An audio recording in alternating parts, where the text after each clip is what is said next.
한국인들이 태국인들을 무시하니까 이렇게 쉽게 정리해고를 하는 거야. 어떻게 평생 일한 직원에게 이럴 수가 있지? 정말 너무한 거 아니야? 한국은 정말 쓰레기 같은 나라야.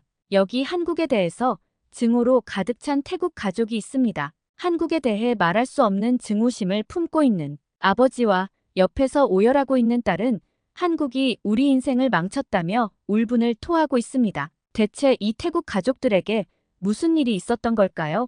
오늘의 사연 만나보겠습니다. 안녕하세요. 제 이름은 수안나예요. 저는 태국 방콕 출신으로 꽤 유복한 생활을 하고 있었습니다. 아버지는 한국현대자동차 태국지사에서 일하시고 어머니는 전업주부신데요. 아버지 급여가 꽤 높은 덕에 우리는 방콕 중심가의 고급 아파트에서 살고 있었습니다. 31층에서 내려다보는 도시 전경은 정말 아름답죠. 한때 저희 가족은 누구보다 화목하고 남부러울 것 없었지만 한국으로 인해서 모든 것이 뒤바뀌어 버렸습니다. 오늘은 이 이야기를 좀 하려고 해요. 시작은 어느 집에나 있을 법한 부모 자식 간의 갈등이었습니다. 저희 부모님이 절 너무나 사랑하신다는 건 믿어 의심치 않습니다. 아버지는 아침 일찍 출근하셔서 늦은 밤에 들어오실 정도로 늘 바쁘셨고 때로는 주말 출근도 하셨지만 가족을 소중하게 여기셨기 때문에 한 달에 한 번은 꼭 가족 간의 시간을 가지고 저와 대화도 많이 나누세요. 어머니 역시 저를 언제나 응원해 주시는 분입니다. 어머니도 젊었을 때는 꿈이 많으셨대요. 하지만 결혼하고 저를 낳으면서 그 꿈들을 포기하셨죠. 그래서 저에게 더 많은 기대를 하시는 것 같았습니다. 때로는 부담스럽지만 어머니의 사랑을 잘 알기에 저는 누구보다 열심히 공부했죠. 덕분에 저는 어릴 때부터 모범생이었어요. 학교에서는 항상 1등을 놓치지 않았고 태권도, 피아노, 미술 등 다양한 특별활동도 열심히 했죠. 부모님은 저를 자랑스러워하셨어요. 우리 수안나는 뭐든 잘해 이런 말씀을 들을 때마다 기분이 좋았지만 점점 숨이 막혀왔습니다. 하지만 친구들은 속도 모르고 저를 부러워했습니다. 수안나는 완벽해 이런 말을 들을 때마다 웃었지만 속으로는 울고 싶었어요. 왜냐고요? 저도 친구들처럼 평범한 행복을 느끼고 싶었거든요. PC방에서 게임도 하고 친구들과 늦게까지 수다 떨고 연예인 팬클럽 활동도 해보고 싶었죠. 하지만 그런 건 수안나답지 않다고 생각했어요. 그리고 시간이 지나갈수록 그 반항심은 점점 커져갔어요. 이때 저는 처음으로 한국 문화를 접하게 되었습니다. 한국어가 얼마나 예쁘게 들렸나 몰라요. 그래서 저는 몰래 한국어 공부를 하기 시작했어요. 한국어가 너무나 재미있어서 가끔은 숙제를 미루고 몰래 한국 드라마를 보기도 했고 시험 공부 대신 좋아하는 한국 음악을 들으며 춤을 추기도 했죠.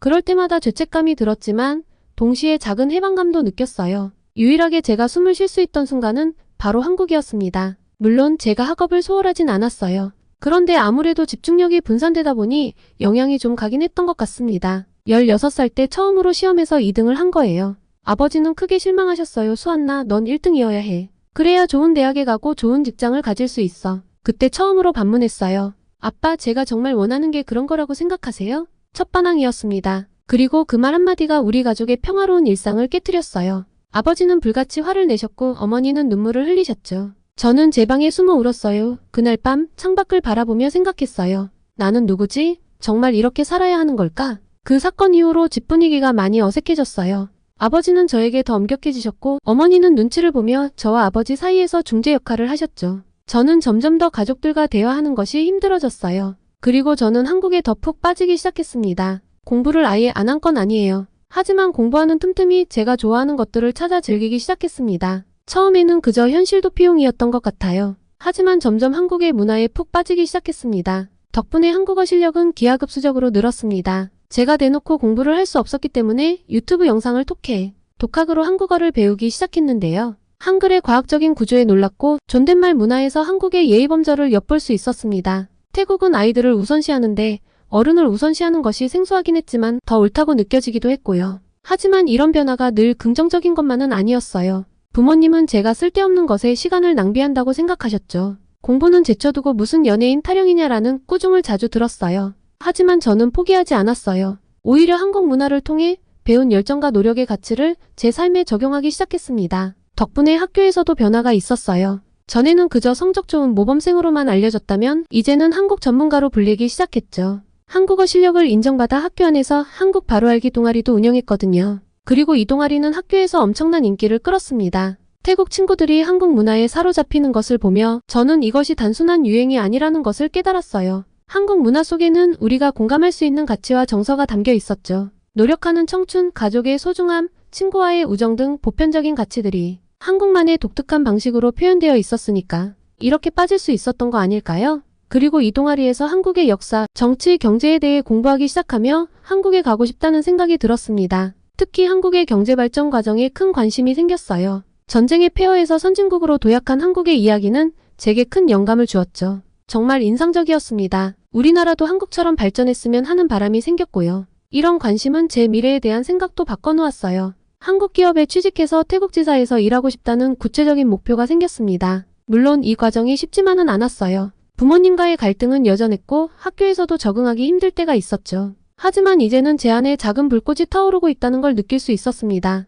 그 불꽃은 앞으로 제가 나아갈 길을 밝혀주는 등대 같은 역할을 해주었어요. 한국어 실력이 늘어감에 따라 저는 더 많은 한국인들과 소통할 수 있게 되었습니다. 온라인 커뮤니티를 통해 한국 친구들을 사귀기 시작했고 그들과 대화를 나누며 한국 문화에 대해 더 깊이 이해할 수 있었죠. 때로는 문화적 차이로 인한 오해도 있었지만 그런 경험들 역시 제가 성장하는 데 도움이 되었어요. 한국 회사에서 일하시는 아버지 덕분에 저는 한국의 비즈니스 문화에 대해서도 알게 되었습니다. 빠른 의사결정, 효율성 중시, 그리고 빨리빨리 문화 등은 처음에는 이해하기 힘들었지만 점차 그 장단점을 파악할 수 있게 되었어요. 이런 경험은 제가 미래에 한국 기업에서 일하고 싶다는 꿈을 갖게 된 계기가 되었죠. 한국 문화에 대한 관심이 커지면서 저는 태국에 있는 한국문화원을 자주 방문하게 되었어요. 그곳에서 열리는 한국어 강좌, 한국 영화 상영회, 한국 전통 문화체험 등 다양한 프로그램에 참여했습니다. 이를 통해 더 많은 한국 문화 애호가들을 만나게 되었고 제 네트워크도 넓어졌어요. 그리고 한국 문화에 대한 열정은 제 일상생활의 많은 부분을 바꿔놓았습니다. 아침에 일어나면 한국 뉴스를 보고 등굣길에는 케이팝을 들으며 점심시간에는 친구들과 한국 도시락을 나눠 먹었어요.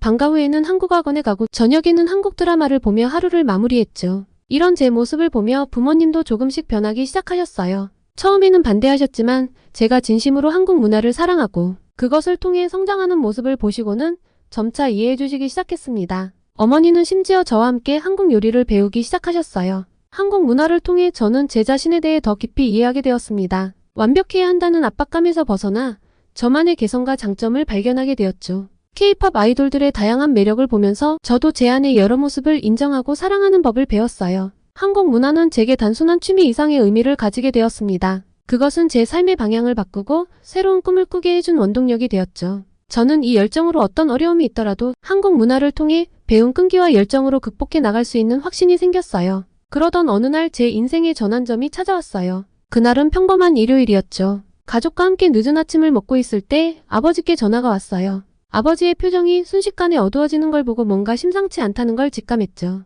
수았나야, 아빠가 회사에서 나오게 됐어. 아버지의 떨리는 목소리를 듣는 순간 제 세상이 무너지는 것 같았어요. 아버지는 한국 대기업 태국지사에서 20년 넘게 일하셨기 때문이죠. 그동안 우리 가족은 아버지의 안정적인 수입으로 편안한 생활을 해왔습니다. 하지만 갑작스러운 구조조정으로 아버지가 일자리를 잃게 된 거예요. 아버지의 갑작스러운 실직 소식은 우리 가족에게 폭풍우처럼 몰아쳐왔습니다. 그날 저녁 평소와 달리 아버지가 일찍 귀가하셨을 때부터 뭔가 이상한 기운이 감돌았어요. 거실에 모인 우리 가족에게 아버지는 무거운 목소리로 말씀하셨습니다. 오늘 현대자동차에서 해고 통지를 받았다. 그 순간 어머니의 얼굴이 창백해졌고 동생은 어리둥절한 표정을 지었어요. 저는 그저 멍하니 아버지를 바라볼 수밖에 없었습니다. 아버지는 15년 넘게 현대자동차 태국 법인에서 일해 오셨어요. 태국인으로서 열심히 일한 덕분에 최근에는 관리자로 승진할 예정이었죠. 하지만 최근 한국과 태국 사이의 관계가 악화되면서 상황이 급변했어요. 회사가 태국 시장에서 철수하기로 결정했어. 현지 직원들은 모두 정리해고야. 아버지의 설명을 들으며 가슴이 무너져 내렸습니다. 우리 가족의 미래가 한순간에 불확실해진 거예요. 어머니는 눈물을 참으며 아버지의 손을 꼭 잡으셨고 저는 동생을 안아주며 위로했죠. 다음 날부터 우리 집은 무거운 분위기에 휩싸였어요. 아버지는 매일 새로운 일자리를 찾아 나가셨지만 쉽지 않았습니다. 한국 기업들이 하나둘 태국을 떠나는 상황에서 아버지의 경력을 살릴 만한 자리를 찾기가 힘들었거든요. 한국어와 태국어를 모두 구사할 수 있는 게 장점일 줄 알았는데 오히려 그게 약점이 되어버렸어. 아버지의 한숨 섞인 말씀에 가슴이 아팠습니다. 15년 넘게 쌓아온 경력이 하루아침에 무용지물이 되어버린 현실이 너무나 가혹하게 느껴졌어요. 우리 가족뿐만 아니라 다른 태국인 직원들도 비슷한 처지에 놓였다고 해요. 한국 기업들의 철수로 많은 태국인들이 일자리를 잃었고 일부는 좌천되기도 했대요. 이로 인해 한국과 한국인들에 대한 분노와 실망감이 커져갔습니다. 한국 기업들은 우리를 이용만 하다가 버리는구나. 우리의 노력과 헌신은 아무것도 아닌가 봐. 아버지의 말씀에 저도 모르게 화가 났어요. 그동안 우리가 한국 문화를 좋아하고 한국 기업에서 열심히 일했던 게 무슨 의미가 있었나 싶었죠. SNS에서는 벤코리아 해시태그가 폭발적으로 늘어났어요. 한국 제품 불매 운동이 시작되었고 한국 관광 보이콧 운동도 벌어졌죠. 저희 학교에서도 한국 문화에 관심 있던 친구들이 하나둘 등을 돌리기 시작했습니다. 수한나, 너 아직도 K-팝 들어? 우리한텐 관심도 없는 나라 문화를 왜 좋아하는 거야? 친구들의 회의적인 말들이 저는 이해가 가기 시작했어요. 그리고 아버지는 실직 이후에도 포기하지 않고 재기를 위해 노력하셨어요. 그러던 중 우리 가족에겐 또 한 차례의 엄청난 시련이 닥칩니다. 어느 날 아버지는 중국인 사업가와 함께 소규모 무역 사업을 시작하겠다며 희망에 부풀어 계셨습니다. 수한나, 이번엔 정말 잘 될 것 같아. 우리 가족이 다시 일어설 수 있을 거야. 아버지 말씀으론 중국인 사업가가 크게 투자를 한다고 해서 큰 포부에 우리 가족 모두 기대에 차 있었습니다. 드디어 우리 가정이 원래대로 돌아가는 순간이 왔구나 싶었어요. 하지만 그 기쁨도 잠시 얼마 지나지 않아 아버지는 그 중국인에게 사기를 당했다는 사실을 알게 되었어요. 그 중국인이 모든 돈을 들고 사라졌어. 그 한마디에 저희 가족은 무너져 내렸습니다. 재기를 위해 모아둔 마지막 자금마저 잃어버린 거예요. 우리 가족의 상황은 정말 낙동강 오리알 신세가 되어버린 거였죠. 절망 속에서 아버지는 점점 무기력해지셨어요. 매일 소파에 누워 천장만 바라보시는 모습에 가슴이 아팠습니다. 어머니도 더 이상 희망적인 말씀을 하지 않으셨고 집안 분위기는 최악으로 치달았어요. 그런데 그때 우리에게 손을 내밀어준 건 아주 뜻밖의 인물이었어요. 바로 한국인이었습니다. 한국 교민회에서 연락이 왔어요. 우리 가족의 어려운 상황을 듣고 도움을 주고 싶다고 했습니다. 힘든 시기를 겪고 계신 걸 알고 있습니다. 저희가 조금이나마 도와드리고 싶어요. 교민회에서는 아버지에게 한국 기업과 연계된 새로운 일자리를 소개해 주셨어요. 비록 예전만큼 높은 직책은 아니었지만 아버지의 경력을 살릴 수 있는 자리였죠. 또한 우리 가족이 다시 일어설 수 있도록 임시주거지도 마련해 주셨습니다. 우리도 힘든 시기를 겪고 있지만 서로 돕는 것이 중요해요. 국적이 다르더라도 우리는 모두 이 땅에서 함께 살아가는 이웃이잖아요.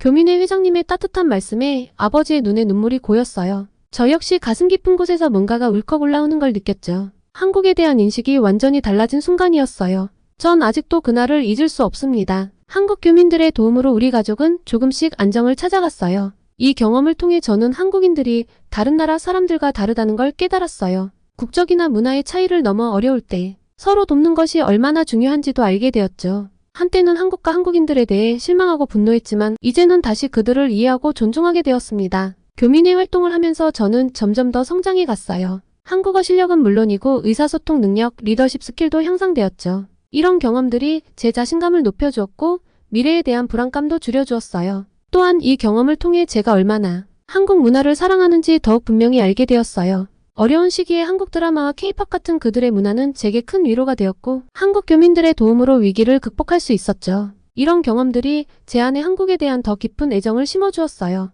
이 시기에 제 꿈도 더욱 구체화되었어요. 단순히 한국과 관련된 일을 하고 싶다는 막연한 바람에서 한국과 태국 사이의 문화적, 경제적 교류를 돕는 전문가가 되고 싶다는 구체적인 목표로 발전했습니다. 이를 위해 국제관계학과 경영학을 함께 공부하기로 결심했어요. 지금 돌이켜보면 그 시기가 제 인생의 전환점이었던 것 같습니다. 그러던 어느 날 제 인생에서 가장 큰 위기를 맞이하게 되었어요. 그건 고등학교 3학년 때 찾아왔죠. 갑자기 심한 두통과 고열로 쓰러진 거예요. 처음에는 단순한 감기인 줄 알았습니다. 수한나야, 좀 쉬어. 내일이면 나아질 거야. 어머니의 말씀에 그저 푹 자고 일어나면 괜찮아질 거라 생각했어요. 하지만 상태는 점점 악화되었어요. 고열이 떨어지지 않고 두통은 더욱 심해졌죠.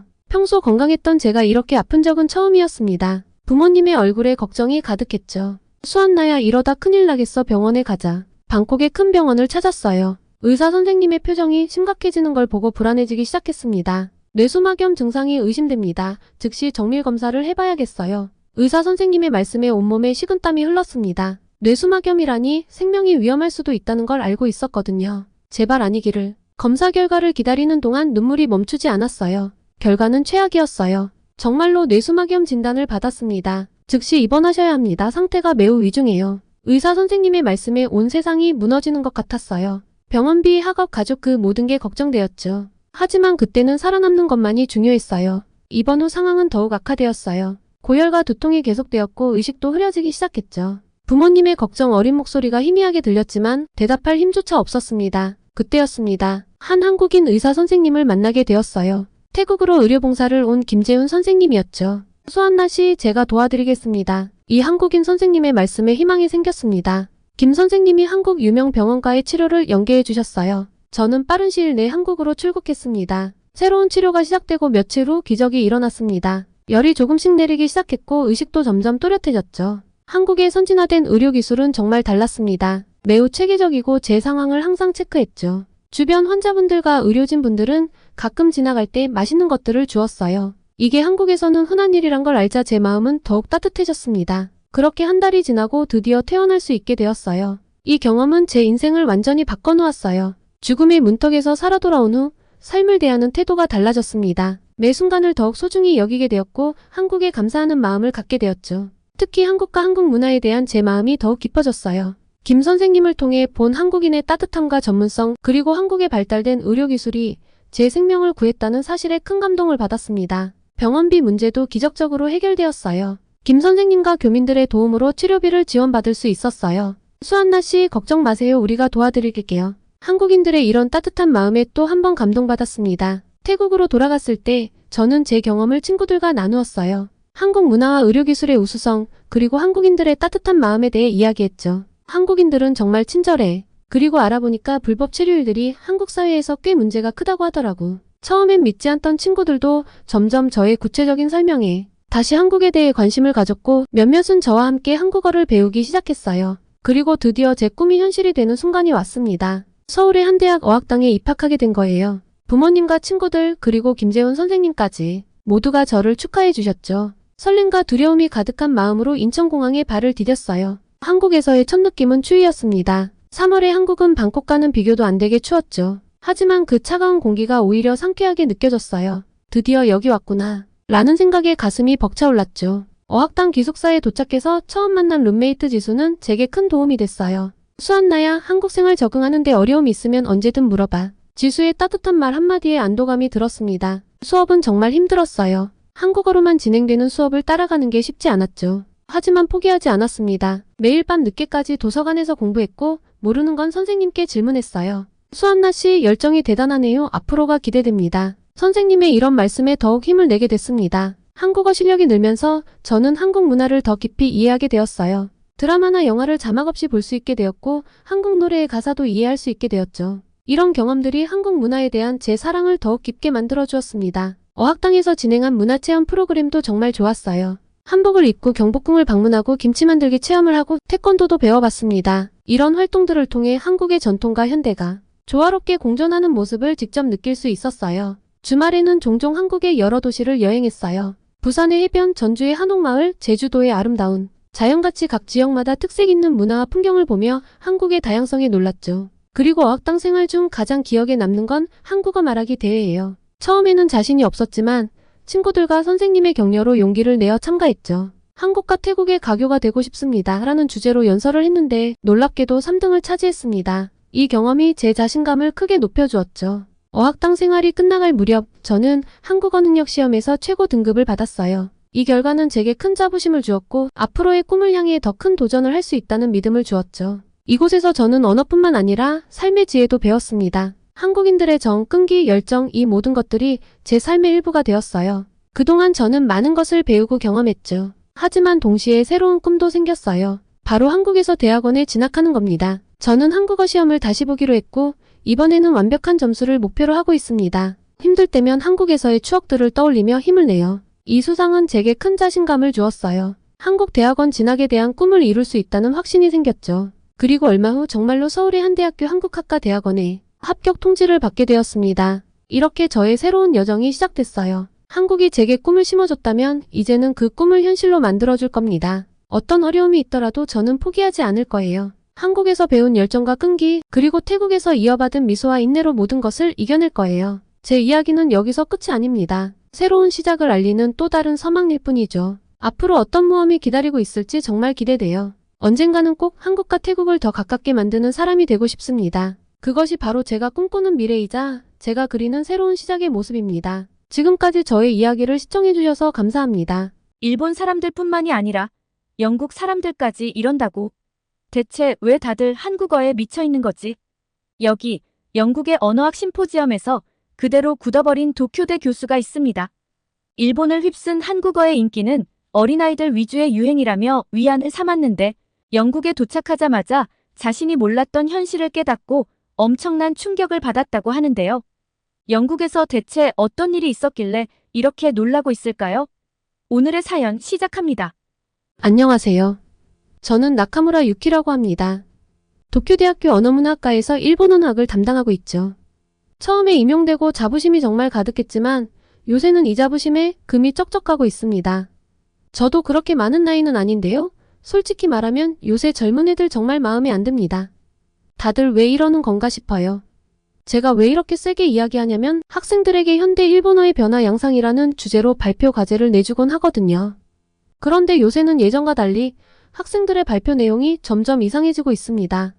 작년에 있었던 타나카 군의 발표만 해도 그래요.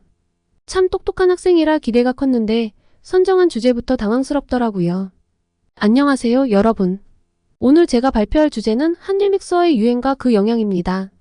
웬 한일 믹서? 언젠가부터 이 수업에서 한국어 언급이 많아졌는데 아예 주제를 한일 믹서로 잡다니 미간이 절로 찌푸려지더군요. 그런데 주제를 말한 순간부터 학생들의 눈빛이 달라지는 걸 보고 당황했습니다. 다들 흥미롭다는 듯이 타나카 군을 주목하고 있었죠. 타나카 군은 계속해서 발표를 이어갔습니다. 요즘 우리 또래들 사이에서 한국어와 일본어를 섞어 쓰는 게 유행이잖아요. 이걸 한일 믹서라고 하는데 생각보다 꽤 체계적으로 만들어진답니다. 제가 이걸 언어학적 관점에서 한번 분석해 보려고 합니다. 그러더니 타나카 군이 칠판에 몇 가지 예시를 적었어요. 알겠다를 아라소데스라고 하는 것처럼 한국어 단어에 일본어 어미를 붙이는 경우가 가장 흔해요. 그리고 귀엽다를 뜻하는 한국어와 일본어를 합쳐서 키오이라는 새로운 단어를 만들기도 하죠. 학생들이 웃으면서 고개를 끄덕이는 게 보였어요. 특히 앞줄에 앉은 사토군의 반응이 인상적이었죠. 그의 눈이 반짝이더니 옆자리의 친구들에게 몸을 기울이며 속삭였어요. 야, 나도 그거 쓰는데. 아라소데스 완전 내 입버릇이야. 주변 학생들도 키득거리며 대답했어요. 맞아, 나도 맨날 쓰지. 근데 마지 대박은 어때? 이것도 자주 쓰던데. 이런 반응을 보고 타나카 군이 학생들에게 질문을 던지더라고요. 여러분, 혹시 이런 표현들을 실제로 많이 사용하고 계신가요? 그 질문에 교실이 갑자기 활기를 띠었어요. 여기저기서 손이 올라가고 목소리가 들려왔죠. 야마모토 군이 먼저 대답했어요. 네, 선생님. 저는 요즘 오빠라고 불리는 게 좋더라고요. 한국 드라마에서 봤는데 뭔가 멋있잖아요. 그 말에 여학생들이 웃으며 동의했고 스즈키 양이 이어 말했어요. 저는 키오이를 자주 써요. 귀엽다는 뜻인데 일본어랑 한국어가 섞인 거라 더 재미있어요. 교실 뒤쪽에서 나카무라 군이 손을 들었어요. 선생님, 저는 친구들이랑 카톡할 때 한글로 이름을 쓰는데 그게 더 쿨해 보여서 좋아요. 미야자키 양도 거들었죠. 맞아요. 저도 인스타 계정 이름을 한글로 바꿨어요. 팔로워가 훨씬 많이 늘었다니까요. 이런 이야기들을 들으니 한일 믹서가 단순한 유행을 넘어 학생들의 일상에 깊숙이 파고들어 있다는 걸 실감했어요. 그들에게 이건 새로운 자기 표현 방식이자 또래 문화의 중요한 일부분이 된 것 같았죠. 친구들의 호응이 좋으니 타나카 군이 굉장히 신나 보였습니다. 계속해서 설명을 이어갔죠. 재미있는 건 문법 구조도 섞는다는 거예요. 최고인가요? 를 최고가요? 라고 하는 식이죠. 심지어 위험해라는 뜻의 일본어에 한국어 인대를 붙여서 야바인데? 라고 말하기도 해요. 그 순간 교실에서 웃음소리가 터져나왔어요. 학생들이 모두 공감하며 웃는 모습이었습니다. 그 교실에서 유일하게 저만 소외되어 있었어요. 타나카 군이 마지막으로 말했습니다. 이런 현상이 단순한 유행을 넘어서 우리 언어 생활에 큰 영향을 미치고 있어요. 심지어 초등학생들 사이에서는 한글로 이름을 쓴 명찰을 다는 게 유행이래요.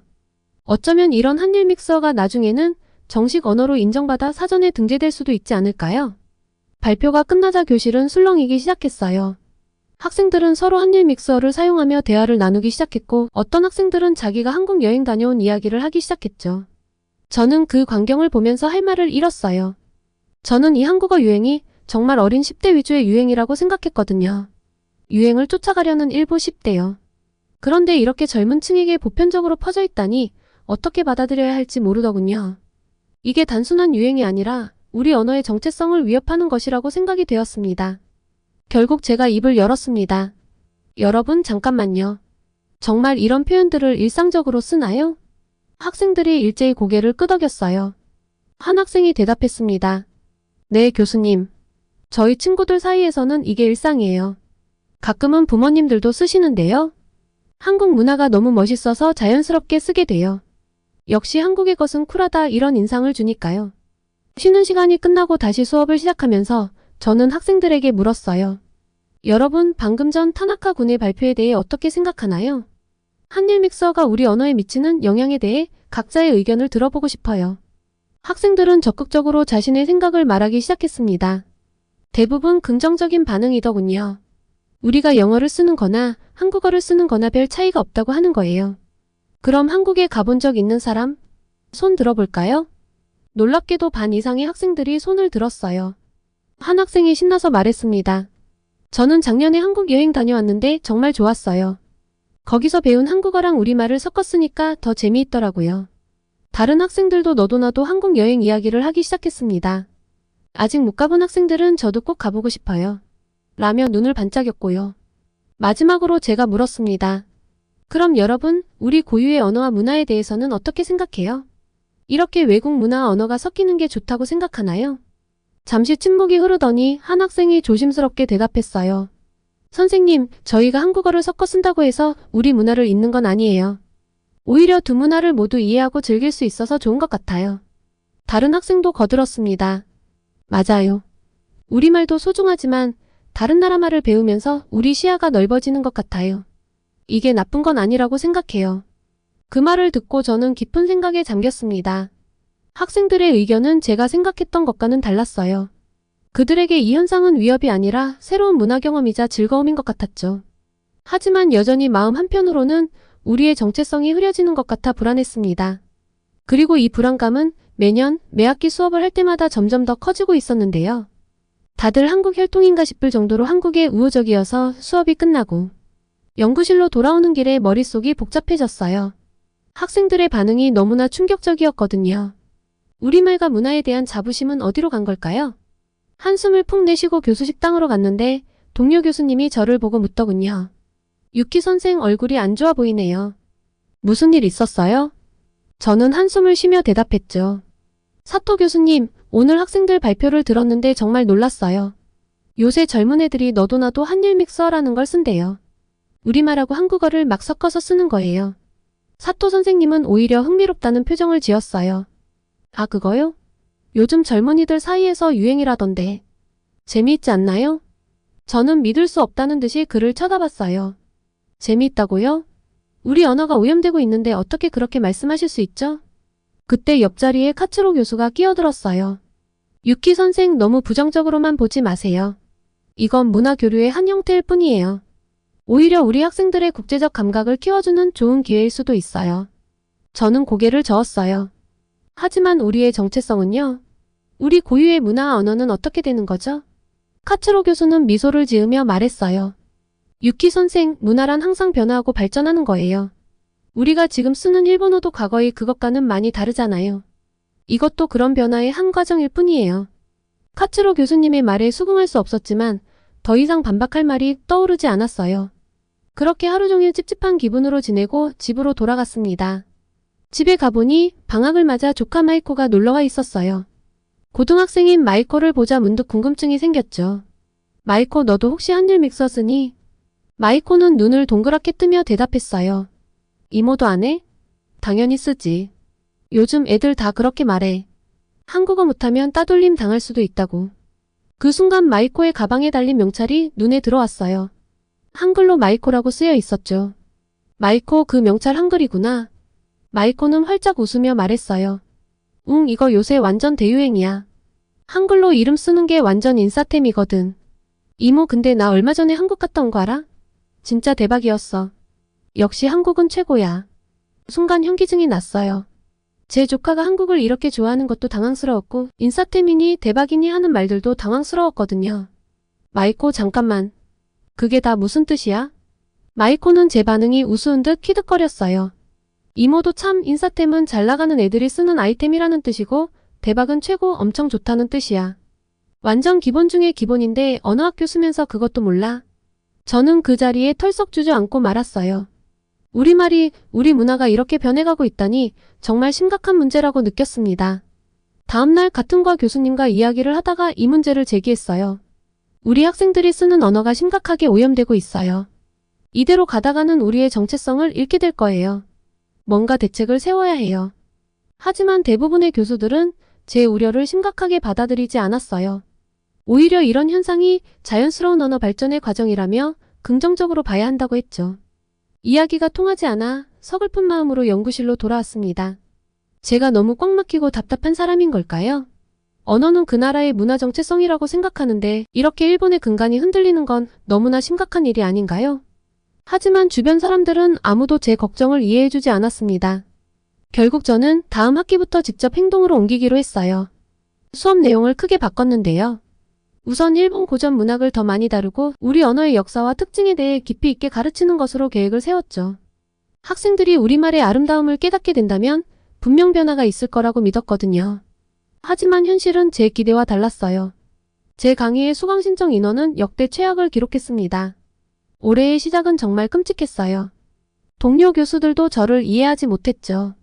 유키 선생 시대에 뒤떨어진 수업으로는 학생들의 관심을 끌 수 없어요. 라는 말을 듣고 정말 큰 좌절감을 느꼈습니다. 그렇게 학생들에게 외면당한 한 학기가 지나고 저는 깊은 고민에 빠졌어요. 제가 너무 고루한 생각을 하고 있는 걸까요? 아니면 정말로 우리 문화 언어가 위험에 처한 걸까요? 이 질문에 대한 답을 찾기 위해 노력하던 중 도쿄대학교 교육학과에서 문부가 학성과 함께 현대 일본의 언어 교육 방향성 심포지엄에 참여하게 되었습니다. 제가 이 심포지엄의 주요 패널로 참가하게 되었는데 사실 마음이 무거웠어요. 과연 제 이야기를 주의 깊게 들어줄까? 하는 약간의 의문이 있었으니까요. 회의장에 도착해보니 이미 많은 교육 전문가들과 문부가 학성 관계자들이 모여 있었습니다. 심포지엄이 시작되고 제 차례가 되자 저는 조심스럽게 제 의견을 피력했어요. 최근 우리 젊은이들 사이에서 한일 믹서라는 것이 유행하고 있습니다. 우리말과 한국어를 마구 섞어 쓰는 현상인데 이대로 가다간 우리의 언어와 문화가 위험해질 것 같아 우려됩니다. 전통 문화 언어 교육을 더욱 강화해야 한다고 생각합니다. 그러자 문부가 학성의 한 관계자가 말을 받았어요. 나카무라 교수님, 그 문제에 대해서는 저희도 인지하고 있습니다. 하지만 이건 단순한 문제가 아닙니다. 지난 20년간 한류의 영향으로 일본 문화 전반이 변화하고 있어요. 2003년 겨울연가로 시작된 한류가 이제는 제4차 시기에 접어들었고 특히 젊은 세대들은 SNS를 통해 한국의 최신 유행을 실시간으로 접하고 있죠. 이건 단순한 유행이 아니라 하나의 주류 문화로 자리 잡았다고 볼 수 있습니다. 다른 교육학 교수도 의견을 냈어요. 맞습니다. 실제로 지난해 인기 SNS에서 일본 이용자들의 검색어를 분석했더니 한국 패션과 한국 헤어스타일은 물론 한글로 된 해시태그가 100위 안에 들었을 정도예요. 우리가 이 흐름을 막을 수는 없습니다. 저는 놀라움을 감출 수 없었어요. 하지만 그렇다고 우리의 전통을 잃어버려도 되는 걸까요? 그러자 도쿄대의 한 동료 교수가 말했어요.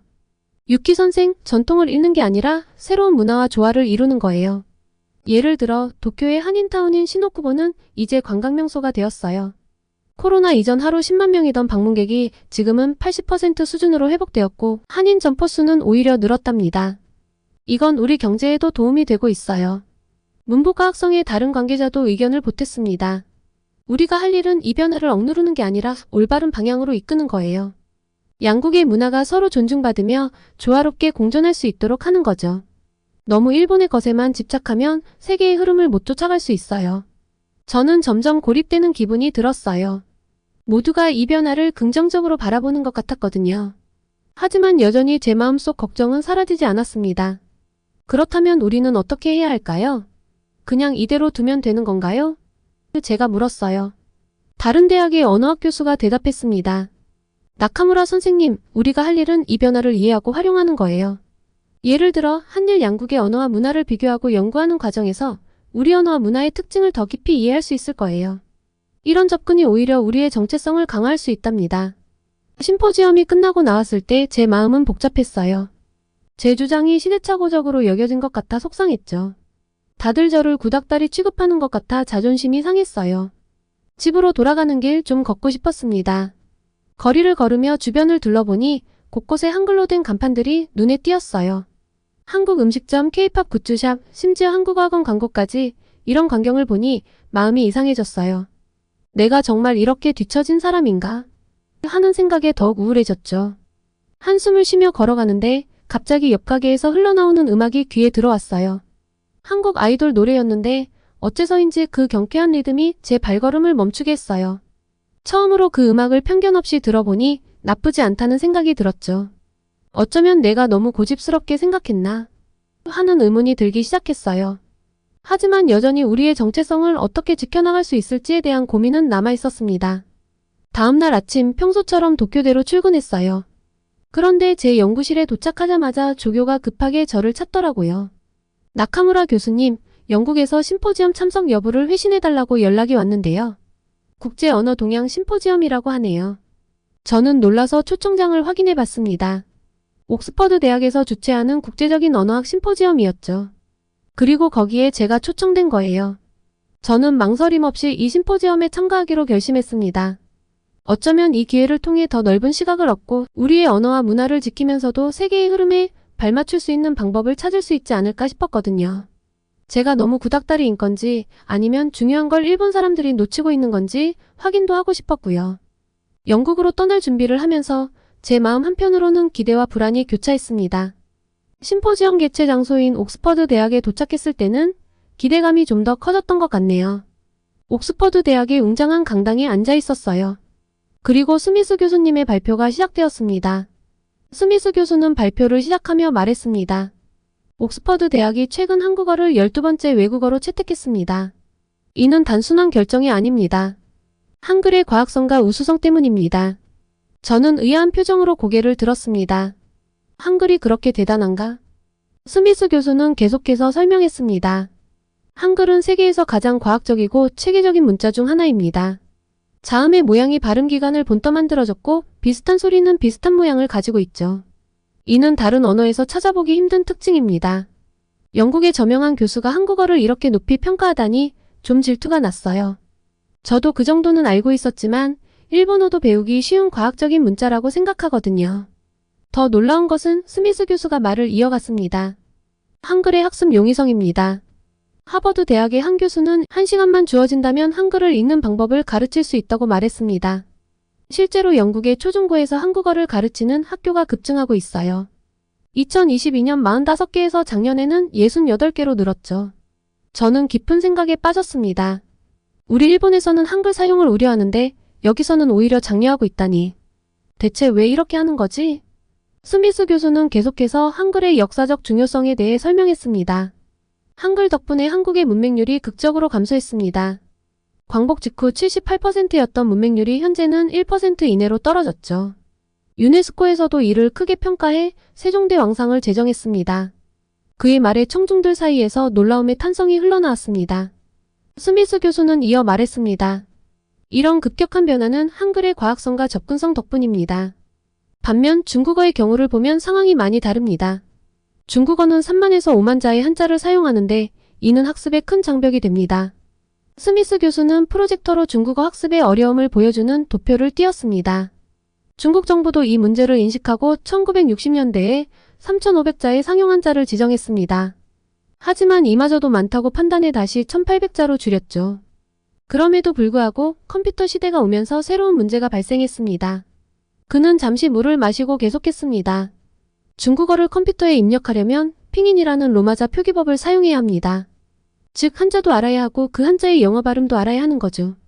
게다가 중국어의 성조 시스템과 수많은 방언까지 고려하면 언어학습의 복잡성은 더욱 증가합니다. 저는 이 설명을 들으며 우리 일본어의 상황과 비교하고 있었습니다. 우리도 한자를 사용하지만 한글만큼은 아니어도 히라가나와 카타카나 덕분에 상대적으로 학습이 쉬운 편이라는 생각이 들었죠. 스미스 교수는 결론을 내렸습니다. 이런 이유로 현대사회, 특히 IT 시대에서 한글의 효율성이 더욱 부각되고 있습니다. 실제로 한국인, 일본인, 중국인의 메시지 입력 속도를 비교하면 한국인이 가장 빠르다는 결과도 있습니다. 이 말을 들으며 저는 언어의 효율성과 접근성이 한 국가의 발전에 얼마나 큰 영향을 미칠 수 있는지 새삼 깨달았습니다. 동시에 우리 일본어 교육 시스템에 대해서도 다시 한번 생각해 볼 필요가 있겠다는 생각이 들었죠. 이렇게 모든 정보를 듣고 있자니 제 마음속에 복잡한 감정이 일었습니다. 한편으로는 놀라움과 경외심을, 다른 한편으로는 부끄러움을 느꼈죠. 얼마나 편협한 시각으로 한국어를 바라보고 있었는지 깨달았기 때문입니다. 스미스 교수의 마지막 말이 제 마음을 흔들어 놓았습니다. 영국에도 한국어가 엄청나게 침투했는데요. 우리는 보다 열린 시각으로 바라볼 필요가 있다고 생각합니다. 언어는 이제 한 나라의 것이 아닙니다. 전 세계 사람들이 함께 즐기고 사용하는 문화의 일부입니다. 우리는 이런 변화를 두려워하지 말고 오히려 이를 통해 서로의 문화를 이해하고 소통하는 기회로 삼아야 합니다. 그래서 저희 옥스퍼드 대학교의 랭귀지 센터도 한국어를 채택했죠. 그 순간 제 마음속에 새로운 시각이 열렸습니다. 어쩌면 우리가 걱정하는 것처럼 일본의 정체성이 위협받는 게 아니라 오히려 세계와 소통할 수 있는 새로운 기회를 맞이하고 있는 건 아닐까요? 스미스 교수님과 조금 더 이야기를 해보고 싶었습니다. 스미스 교수의 발표가 끝난 후 저는 그에게 다가가 더 자세한 이야기를 나누고 싶다고 말했습니다. 아주 흔쾌히 좋다고 하더군요. 우리는 회의장 근처의 카페로 자리를 옮겼습니다. 스미스 교수님, 옥스퍼드 대학에서 한국어를 채택한 구체적인 과정이 궁금합니다. 스미스 교수는 미소를 지으며 대답했습니다. 우리 옥스퍼드 대학 랭귀지 센터의 12번째 외국어로 한국어가 선정되었다고 했잖아요. 이 센터는 매년 수천 명의 학생, 교직원, 일반인들이 외국어를 배우는 곳입니다. 여기서 한국어를 가르쳐달라는 수요가 정말 많았어요. 그렇군요. 기존에는 어떤 언어들을 가르쳤나요? 주로 프랑스어, 독일어, 스페인어 등 유럽권 언어 8개와 일본어, 중국어, 아랍어였죠. 한국어는 올해 10월부터 시작할 예정입니다. 저는 궁금증을 참지 못하고 물었습니다. 왜 하필 한국어였을까요? 흥미로운 질문이에요. 스미스 교수가 답했습니다. 우리 아시아 중동학과의 조직은 교수가 이 프로젝트를 주도하고 있는데 그녀의 말에 따르면 한국어는 순수하게 영국 젊은 세대의 수요 때문에 채택되었다고 해요. 이는 매우 이례적인 일이죠. 젊은 세대의 수요라 단순히 아이돌이나 드라마 때문은 아닌가요? 스미스 교수는 고개를 저었습니다. 그 이상이에요. 사실 영국의 MZ세대에게 한국어는 일종의 판타지 언어가 되고 있답니다. 세련되고 쿨한 이미지의 언어로 인식되고 있어요. 저는 깊은 생각에 빠졌습니다. 일본이나 영국이나 한국이 쿨한 이미지로 인식되고 있는 건 똑같잖아요. 스미스 교수는 계속해서 설명했습니다. 덕분에 학부형들의 수요가 많아 영국의 초중고에서 한국어를 가르치는 학교가 급증하고 있는데요. 2022년 45개에서 작년에는 68개로 늘고 있고 영국 교육부에서도 이 현상에 큰 관심을 보이며 한국어 학습을 장려하고 있답니다. 와, 정말 놀라운데요. 한국어를 이렇게 보편적으로 많이 배우고 있다니 신기하기도 하고요. 그렇죠. 스미스 교수가 동의했습니다. 옥스퍼드 대학교에서는 지금 안녕 코리안이라는 7권짜리 교재를 만들고 있어요. 한국어는 이제 한국만의 것이 아니다라는 전제로 쓰고 있죠. 2021년에는 K-팝을 주제로 한 트윗이 전 세계적으로 78억 개에 달했어요. 사람들은 대박 먹방 같은 단어를 자기들 언어와 조합해 쓰면서 즐깁니다. 한류 팬들끼리 가상의 K-세계관을 만들었고 한국어가 그들의 놀이 도구가 된 거죠. 그래서 이런 단어들 중심으로 교육을 할 예정입니다. 이 모든 이야기를 들으면서 저는 제가 얼마나 좁은 시각으로 언어와 문화를 바라보고 있었는지 깨달았습니다. 제가 좀 편협했던 것 같았어요. 스미스 교수의 마지막 말이 제 마음을 더욱 흔들어 놓았습니다. 나카무라 교수님, 한류가 시들해져도 한국어는 남을 거예요. 70년대, 80년대의 일본 만화 붐처럼요. 지금 한국어를 배우는 MZ세대들이 쌓은 문화적 유산은 오래 남을 겁니다. 언어학자라면 한국어를 연구하고 고민해볼 타이밍이에요. 심포지엄이 끝난 후 저는 다른 교수들과 함께 저녁 식사를 하게 되었는데요. 여기서도 한국어가 화제였습니다. 테이블에 앉아 독일에서 온 밀러 교수가 말을 꺼냈습니다. 나카무라 교수, 이번 발표들을 어떻게 보셨나요? 특히 한글에 대한 내용이 인상적이었어요. 저는 솔직히 답했습니다. 사실 많이 놀랐어요. 한국어에 대해 이렇게 깊이 있게 생각해 본 적이 없거든요. 밀러 교수는 눈을 반짝이며 말했습니다. 오, 유감이네요. 독일의 언어학자들은 한글의 과학성에 굉장히 관심이 많답니다. 24개의 문자로 약 8,000개의 소리를 낼 수 있다니 그 효율성이 믿기지 않아요. 프랑스에서 온 디퐁 교수가 거들었습니다. 맞아요. 게다가 한글은 배우기도 쉽죠. 아침 글자라고 불리는 이유가 있어요. 하루면 기본을 배울 수 있으니까요. 저는 의아해하며 물었습니다. 정말인가요? 우리 일본어는 외국인들이 배울 때 꽤 걸리는데 한국어는 그렇게 빠른가요? 그때 중국에서 온 리 교수가 말을 이었습니다. 맞아요. 사실 우리 중국어나 일본어로 컴퓨터 자판을 치는 것과 한글로 치는 것의 속도 차이가 7배나 난다는 연구 결과를 봤어요.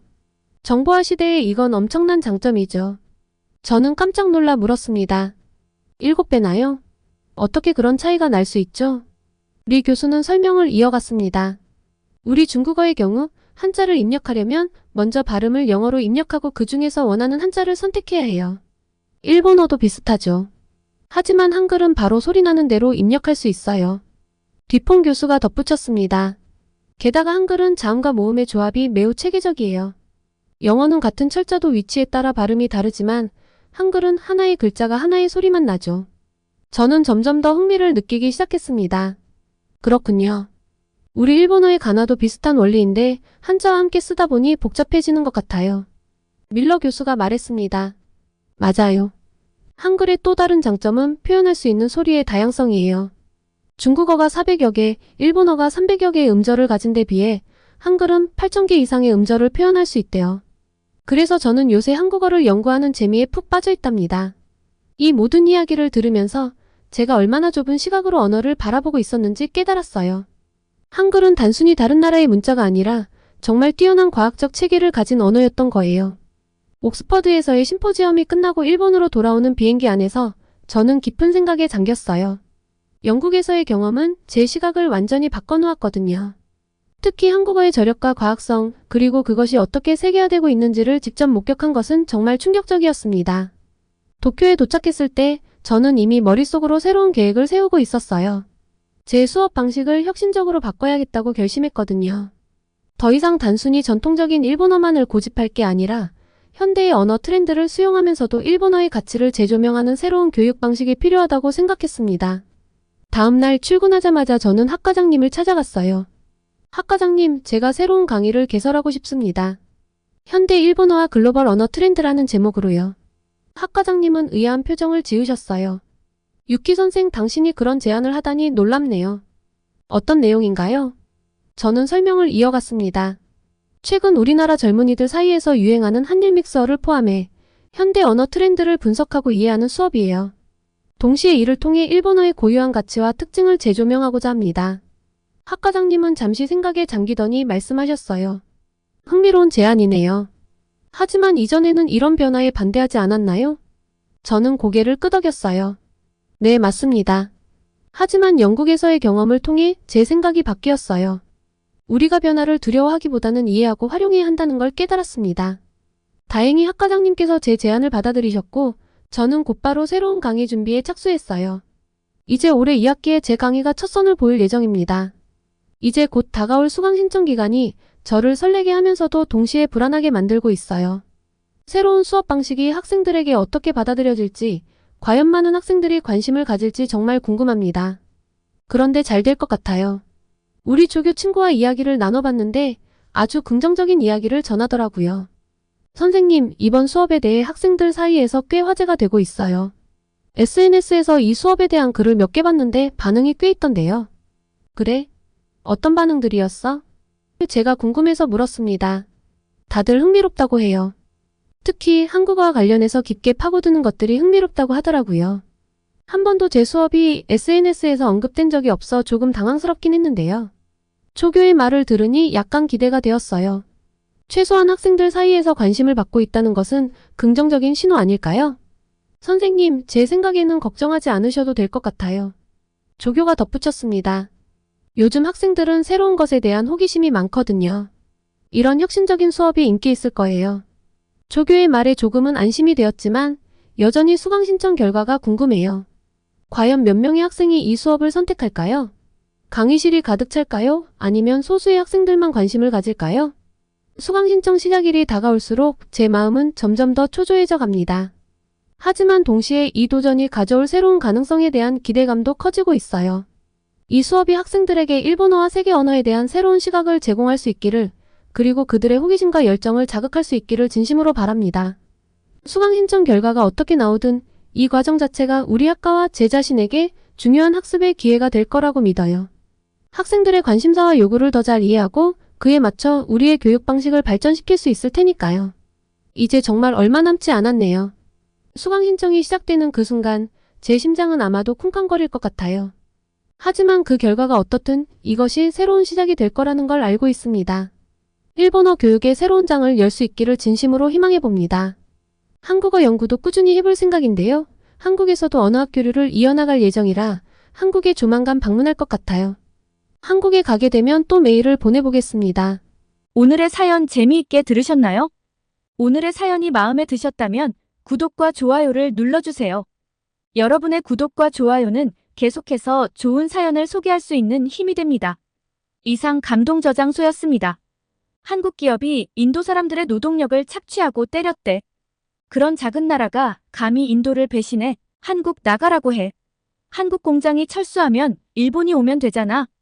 한국을 너무나도 사랑했던 인도의 한 소녀가 지금은 한국의 분노로 가득 차 치를 떨고 있습니다. 한국이 소녀 가족들의 평화와 행복을 망쳐놓았다며 저주를 마구 퍼붓고 있는데요. 어떤 일로 인해 인도의 한 가정이 한국 때문에 무너지게 된 것일까요? 오늘의 사연 만나보겠습니다. 안녕하세요. 저는 아디티 샤르마예요. 뉴델리에 사는 17살 여고생이죠. 저희 아버지는 삼성전자 인도지사의 고위 관리자입니다. 저는 아버지가 너무 자랑스러워요. 대기업에 다니시는 아버지 덕분에 우리 가족은 뉴델리의 고급 아파트에서 풍족한 생활을 누리고 있거든요. 27층에서 내려다보는 도시 전경은 정말 아름답죠. 특히 해질녘의 뉴델리 스카이라인은 제가 본 어떤 K드라마의 배경보다도 멋집니다. 참 행복한 나날들이었어요. 그리고 이 행복은 한국이 만들어줬다고 믿어 의심치 않았습니다. 등하굣길의 뉴델리 거리 곳곳을 보면 삼성과 LG의 광고판이 즐비하고 현대와 기아 자동차가 도로를 누비는 모습을 보면 제 가슴이 뛸 정도였으니까요. 우리 가족을 이렇게 행복하게 살게 해주는 한국이 이곳 뉴델리의 거리에 스며들어 있는 것 같아 기분이 좋아지거든요. 어려서부터 이렇게 한국 문화와 밀접하게 살다 보니 인도의 한류 바람이 불기 전부터 저는 한국어도 익숙하고 한국 드라마 음악들이 익숙했어요. 야, 너희 어제 넷플릭스에 새로 뜬 한국 드라마 봤어? 남자 주인공 진짜 멋있어. 제 친구 프리아가 눈을 반짝이며 말했어요. 당연하지. 나도 봤어. 한국에 진짜 너무 가보고 싶어. 그런데 어제 드라마에서 나온 거 한국에서 유행하나? 아디티에게 물어보자. 학교에 한류 바람이 불기 시작하며 저는 학교에서 한국 전문가, K 전문가로 불리기 시작했습니다. 한국어를 좀 할 줄 아니까 제가 한국어 배우기 동아리도 만들었어요. 동아리에서 한국어뿐 아니라 한국의 역사, 정치, 경제에 대해 공부했는데요. 시간이 가면 갈수록 한국에 가고 싶다는 생각이 더 강해졌습니다. 특히 한국의 경제 발전 과정이 굉장히 흥미로웠어요. 왜냐하면 전쟁의 폐허에서 선진국으로 빠르게 도약한 한국의 이야기는 제게 큰 감명을 주었거든요. 우리나라도 한국처럼 발전했으면 하는 바람이 생겼고요. 그래서 자연히 제 장래희망도 한국과 인도 사이의 문화교류를 돕는 전문가가 되었습니다. 서로의 언어와 문화를 깊이 이해하고 더 가깝게 만드는 역할을 하고 싶다는 꿈을 키우고 있었죠. 그러던 어느 날 아침 우리 가족에게 청천벽력 같은 소식이 찾아왔습니다. 그날 아버지는 굳은 표정으로 뉴스를 보고 계셨죠. TV에서 삼성전자 첸나이 공장에서 대규모 파업이 발생했다는 충격적인 소식이 나오고 있었습니다. 2,000여 명의 노동자 중 무려 1,000명이 파업에 참여했다는 소식과 함께요. 더 충격적인 건 이 파업이 인도 공산당의 지원을 받는 강성 노동단체에 의해 주도되고 있다는 거예요. 아버지의 얼굴이 더욱 어두워지는 걸 보며 가슴이 철렁 내려앉았습니다. 아디티, 이리 와봐. 아버지가 저를 부르셨어요. 평소와 다른 무거운 목소리에 저도 모르게 긴장이 됐죠. 지금 상황이 심각해. 우리 가족의 미래가 불확실해질 수도 있어. 아버지의 말씀을 듣고 있자니 온몸에 소름이 돋았어요. 그동안 당연하게 여겼던 우리 가족의 안정된 생활이 한순간에 무너질 수 있다는 생각에 두려움이 밀려왔습니다. 학교에 도착하자 친구들도 이 소식에 대해 수군거리고 있었어요. 야, 너희 들었어? 삼성이 우리 노동자들을 노예처럼 부리고 있었대. 라비가 분노에 찬 목소리로 말했습니다. 그래, 들었어. 한국 기업들은 다 그렇대. 우리나라를 싸구려 노동력 공장으로만 봤던 거지. 프리아가 동의했죠. 맞아, 걔넨 우리의 문화도 존중하지 않아. 그저 돈만 벌어가려고 하는 거야. 또 다른 친구가 거들었어요. 순간 가슴이 철렁 내려앉았습니다. 그동안 아버지가 삼성에서 일하신다는 게 자랑스러웠는데 지금은 그 사실이 부담스럽게 느껴졌어요. 그게 그렇지 않을 수도 있지 않을까? 저는 조심스럽게 말했지만 친구들은 제 말을 들은 채만 채했어요. 아디티, 너도 이제 그 이상한 한국 문화에 빠져있는 거 그만둬. 라비가 냉담하게 말했습니다. 그들은 우리를 존중하지 않아. 그저 이용할 뿐이야. 내가 그런 문화를 좋아했다는 게 너무 창피해. 맞아, 아디티. 우린 너무 순진했어. 프리아가 덧붙였어요. 한국 드라마나 케이팝은 그저 우리를 현혹하려는 수단일 뿐이야. 현실은 전혀 달라. 뉴스 봤으면 다 알잖아? 친구들의 말을 들으며 저는 점점 더 혼란스러워졌어요. 제가 그토록 사랑하던 한국 문화가 정말 그런 건가요? 하지만 동시에 친구들의 말이 너무 과하다는 생각도 들었지만 저도 뉴스를 보았기에 틀린 말은 아닐 거라는 의심이 들기 시작했습니다. 수업 시간 내내 집중할 수가 없었어요. 선생님의 설명은 한 귀로 듣고 한 귀로 흘려버렸죠. 머릿속에는 온통 파업 소식과 친구들의 차가운 반응, 그리고 우리 가족의 미래에 대한 걱정뿐이었어요. 점심시간 친구들의 한국 비난은 더욱 심해졌어요. 한국 드라마? 그건 다 거짓말이야. 현실은 전혀 달라. 야, 너희 알아? 한국 기업들이 우리나라의 자원을 싹쓸이해 가고 있대. 누군가가 말했어요. 정말? 그럼 우리 인도는 어떻게 되는 거야? 다른 친구가 걱정스럽게 물었죠. 당연히 망하겠지. 한국 놈들은 우리나라가 발전하는 걸 원하지 않아. 또 다른 친구가 단정지었습니다. 혼란 속에서 방과 후 한국어 배우기 동아리 활동을 하러 가는 길이었어요. 그런데 동아리방 앞에 붙어있는 공지를 보고 깜짝 놀랐죠. 동아리 활동을 중단함. 제 가슴이 철렁 내려앉았습니다. 이게 무슨 일이지? 동아리 회원들이 하나둘 모여들었어요. 하지만 분위기가 심상치 않았죠. 역시 이럴 줄 알았어. 한국 문화를 배울 필요가 없지. 그래, 우리 문화가 훨씬 더 가치 있어. 이런 말들이 오갔습니다. 야, 우리 차라리 동아리 이름을 한국 바로 알리기 해서 한국 제대로 알기로 바꾸는 게 어때? 한 회원이 제안했어요. 좋은 생각이야. 우리가 한국의 진짜 모습을 알려야 해. 다른 회원이 동의했습니다. 저는 그저 멍하니 서 있었어요. 제가 그토록 사랑하던 한국 문화 그리고 그것을 함께 나누던 동아리가 이렇게 변해가는 걸 보니 마음이 아팠죠. 집으로 돌아오는 길 머릿속이 복잡했어요. 거리의 삼성과 LG 광고판들이 마치 저를 비난하는 것 같아 보였어요. 현대와 기아 자동차들이 지나갈 때마다 이제는 가슴이 무너졌어요. 제가 그토록 사랑하던 한국의 모든 것들이 갑자기 낯설고 위협적으로 느껴졌거든요. 집에 도착하자 부모님의 심각한 대화 소리가 들렸어요. 여보, 이러다 정말 일자리를 잃게 될까요? 어머니의 떨리는 목소리에 저도 모르게 발걸음을 멈췄어요. 걱정 마. 아직 확실한 건 없어. 하지만 최악의 상황에 대비는 해야 할 것 같아. 아버지의 목소리도 평소와는 달리 무겁게 들렸습니다. 방에 들어와 침대에 누웠지만 잠이 오질 않았어요. 제가 그토록 동경하던 한국 그리고 그 나라의 기업들 그들이 정말 우리를 이용만 하고 있는 걸까요? 제가 사랑한 한국 문화는 모두 거짓말이었던 걸까요? 평소라면 지금쯤 한국어 공부를 하고 있었겠죠. 하지만 오늘은 그럴 마음이 들지 않았어요. 대신 서랍에서 일기장을 꺼내 오늘의 복잡한 감정들을 써내려갔어요. 오늘은 정말 이상한 하루였어. 모두가 한국을 미워하고 비난해. 나는 어떻게 해야 할까? 내 꿈을 포기해야 할까? 아니면 이 위기를 극복할 방법을 찾아야 할까? 한국은 정말 우리를 이용만 하는 걸까? 아니면 이건 모두 오해일 뿐일까? 그날 아침 학교로 향하는 길에 충격적인 광경을 목격했어요. 거리 곳곳에 한국 기업 아웃이라는 플래카드가 걸려 있었고 사람들이 한국 제품들을 거리에 내던지고 있었습니다. 삼성 휴대폰, LGTV, 현대자동차 모든 게 박살나고 있었어요.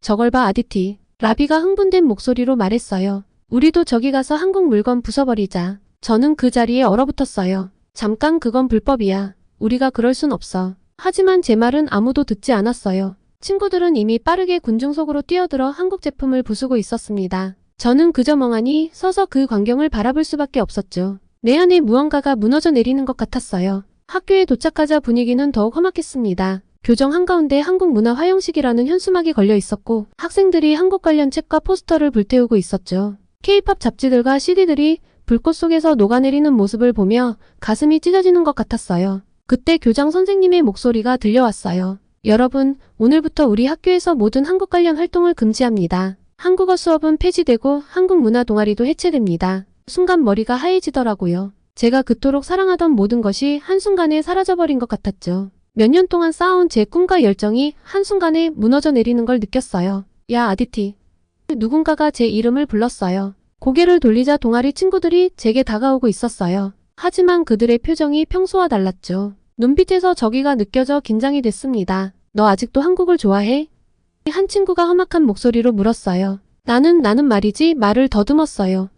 갑자기 목이 메어 제대로 대답할 수 없었습니다. 들었어? 아디티 아버지가 삼성에서 일한대. 한국 기업 스파이 아냐? 순간 모든 시선이 저에게 쏠리더라고요. 누군가가 제 어깨를 밀쳤고 다른 누군가는 제 가방을 빼앗아 내용물을 바닥에 쏟아부었죠. 한국어 교재와 K-팝 관련된 물건들이 바닥에 나뒹굴었어요. 그 순간 제 마음도 함께 바닥에 떨어진 것 같았습니다. 봐, 역시 한국 걸 숨기고 있었어. 학생들이 제 주변으로 몰려들었어요. 누군가 제 한국어 교재를 집어불 속에 던졌고 다른 이는 제 K-팝 CD를 밟아 부숴버렸죠. 저는 그저 그 자리에 주저앉아 울음을 터뜨릴 수밖에 없었습니다. 제 꿈이, 제 열정이, 제 정체성의 일부가 눈앞에서 파괴되는 걸 지켜봐야 했어요. 한국 스파이는 꺼져라. 너희 때문에 우리나라가 망하는 거야. 욕설과 비난이 쏟아졌어요. 각 단어가 마치 날카로운 칼날처럼 제 가슴을 찔렀습니다. 그때 갑자기 누군가가 제 팔을 잡아 끌었어요. 고개를 들어보니 역사 선생님이셨죠. 빨리 여기서 나가야 해, 아디티. 위험해. 선생님은 저를 교무실로 데려가셨어요. 이게 무슨 일이에요, 선생님? 왜 모두가 갑자기 이렇게 변한 거죠? 제 목소리가 떨렸어요. 선생님은 한숨을 쉬셨어요. 사람들의 분노가 극에 달한 것 같구나. 삼성 공장 파업 소식 이후로 한국에 대한 적대감이 급속도로 퍼지고 있어. 넌 당분간 학교에 오지 않는 게 좋겠다. 하지만 선생님, 제가 잘못한 게 뭐죠? 저는 그저 한국 문화를 좋아했을 뿐인데. 다들 좋아했잖아요. 눈물이 다시 흘러내렸어요. 선생님은 안타까운 표정으로 저를 바라보셨죠. 아디티, 넌 아무 잘못이 없어. 하지만 지금은 모두가 이성적으로 생각하지 못하고 있어. 시간이 지나면 나아질 거야. 집으로 돌아가는 길, 거리는 아수라장이 되어 있었습니다. 한국 식당들의 유리가 깨져 있었고 한국 차들 또한 처참한 광경이었죠. 경찰들이 군중을 통제하려 했지만 역부족이었어요. 한 무리의 사람들이 한국은 나가라 를 외치며 행진하고 있었고 다른 이들은 한국 국기를 불태우고 있었습니다. 그 광경을 보며 저는 무언가 잘못됐다는 걸 느꼈어요. 이건 단순한 항의가 아니라 무차별적인 폭력이었죠. 제가 사랑하던 한국의 모든 것이 이렇게 증오의 대상이 되어버린 현실이 믿기지 않았어요. 집에 도착하자 부모님이 걱정스러운 표정으로 저를 맞이하셨어요. 아디티, 다치지 않았니? 어머니가 저를 꼭 안아주셨어요. 그제서야 제가 얼마나 무서웠는지 실감났어요. 우린 이제 어떻게 해야 하죠?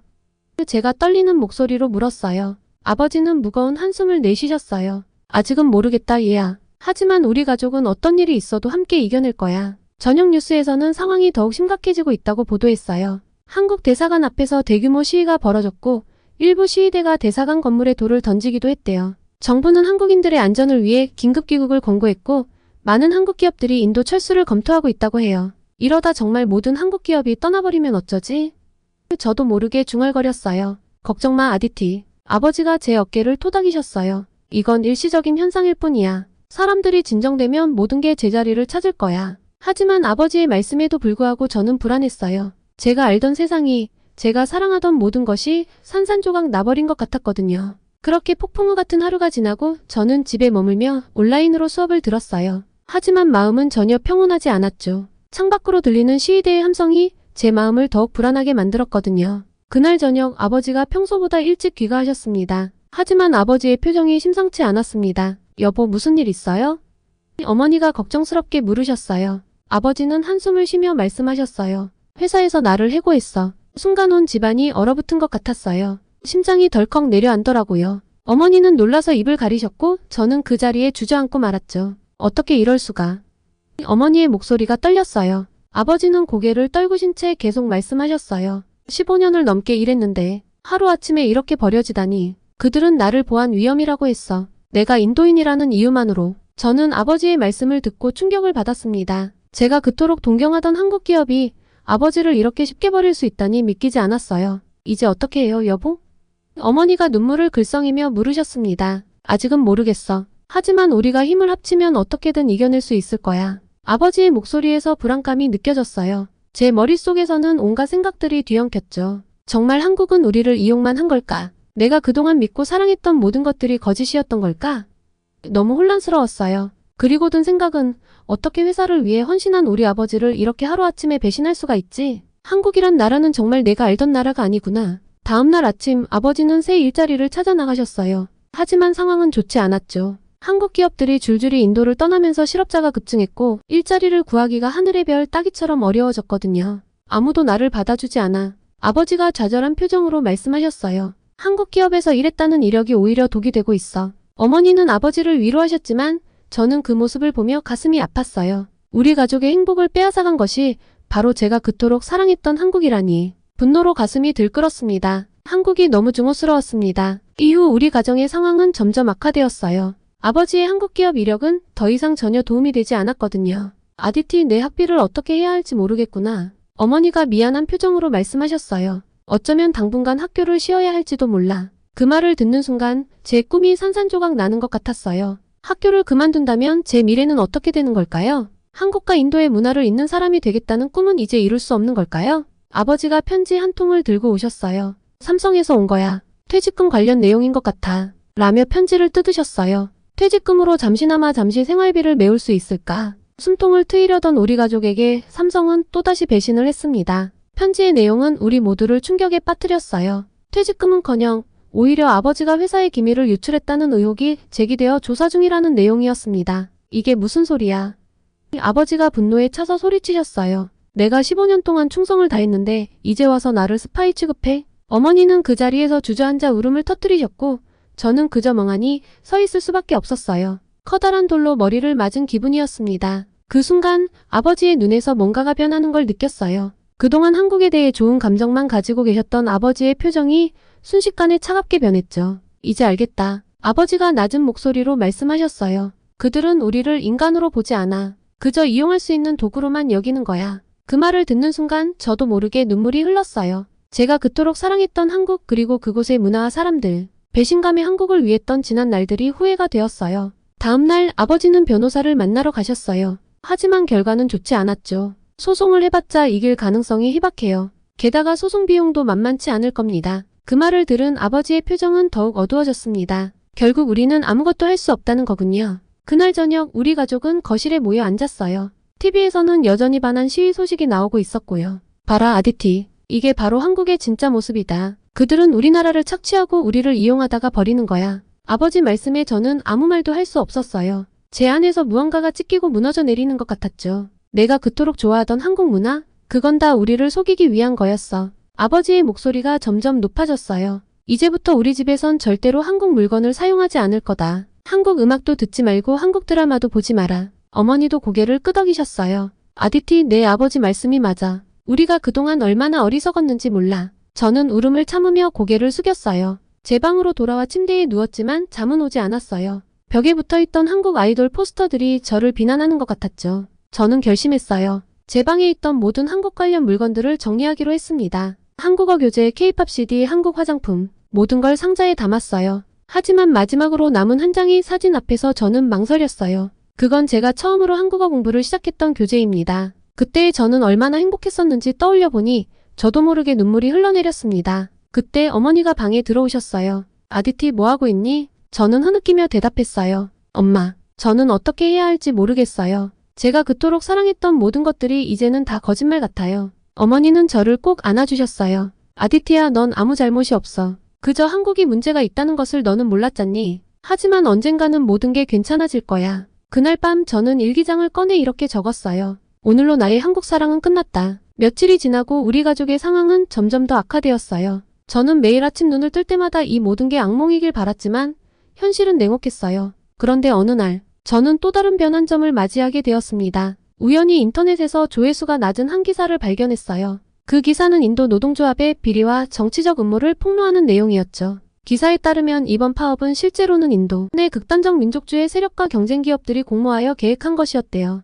그들은 한국 기업들을 몰아내고 시장을 장악하려는 목적으로 노동자들을 선동했던 거라고요. 저는 그 기사를 읽고 충격을 받았습니다. 이게 사실이라면 우리가 그동안 오해하고 있었던 걸까요? 한국 기업들이 정말로 잘못한 게 아니었던 걸까요? 다시 심장이 두근거렸습니다. 저는 조사를 하면 할수록 한국 기업들의 놀라운 업적에 감탄하지 않을 수 없었어요. 삼성전자는 지난 20년간 인도에 무려 170억 달러를 투자했다는 사실을 알게 되었죠. 이는 단순한 숫자가 아니라 우리나라의 미래를 위한 거대한 투자였어요. 와, 이건 정말 대단해. 저도 모르게 감탄사가 나왔어요. 170억 달러라니 제가 상상할 수 있는 금액을 훨씬 뛰어넘는 규모였죠. 이 돈이 어떻게 쓰였는지 더 자세히 알아보고 싶어졌어요. 더 찾아보니 삼성전자가 노이다와 첸나이에 세계 최대 규모의 모바일 폰 제조 공장을 세웠다는 사실을 알게 되었어요. 이 공장들은 단순히 제품을 만드는 곳이 아니라 최첨단 기술의 집약체였죠. 인공지능, 사물인터넷, 5G 기술 등 4차 산업혁명의 핵심 기술들이 이곳에서 개발되고 있었다고요.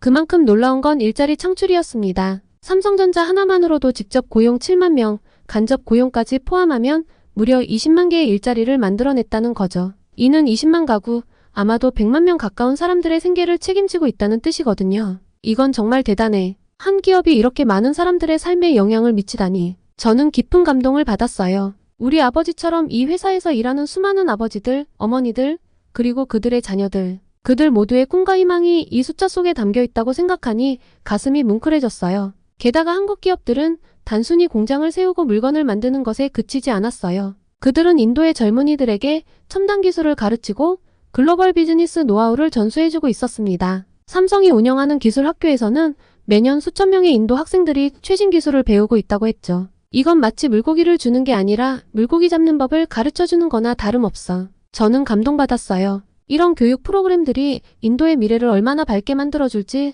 상상해보니 가슴이 벅차올랐어요. 현대자동차의 경우도 대단했어요. 그들은 인도에 세계 최대 규모의 자동차 공장을 세웠대요. 이 공장은 연간 75만 대의 차량을 생산할 수 있고 1만 3천 명 이상의 직원들이 일하고 있어요. 더 놀라운 건 이 공장에서 만든 차들이 인도뿐만 아니라 전 세계 88개국으로 수출된다는 거예요. 우리나라가 세계적인 자동차 수출국이 되는데 한국 기업이 이렇게 큰 역할을 하다니. 저는 정말 자랑스러웠어요. 인도에서 만든 차가 전 세계를 달리고 있다니 이건 정말 대단한 일이에요. 우리나라의 기술력과 생산 능력을 전 세계에 알리는 일이라고요. 그게 한국이 아니었다면 과연 가능했을까요?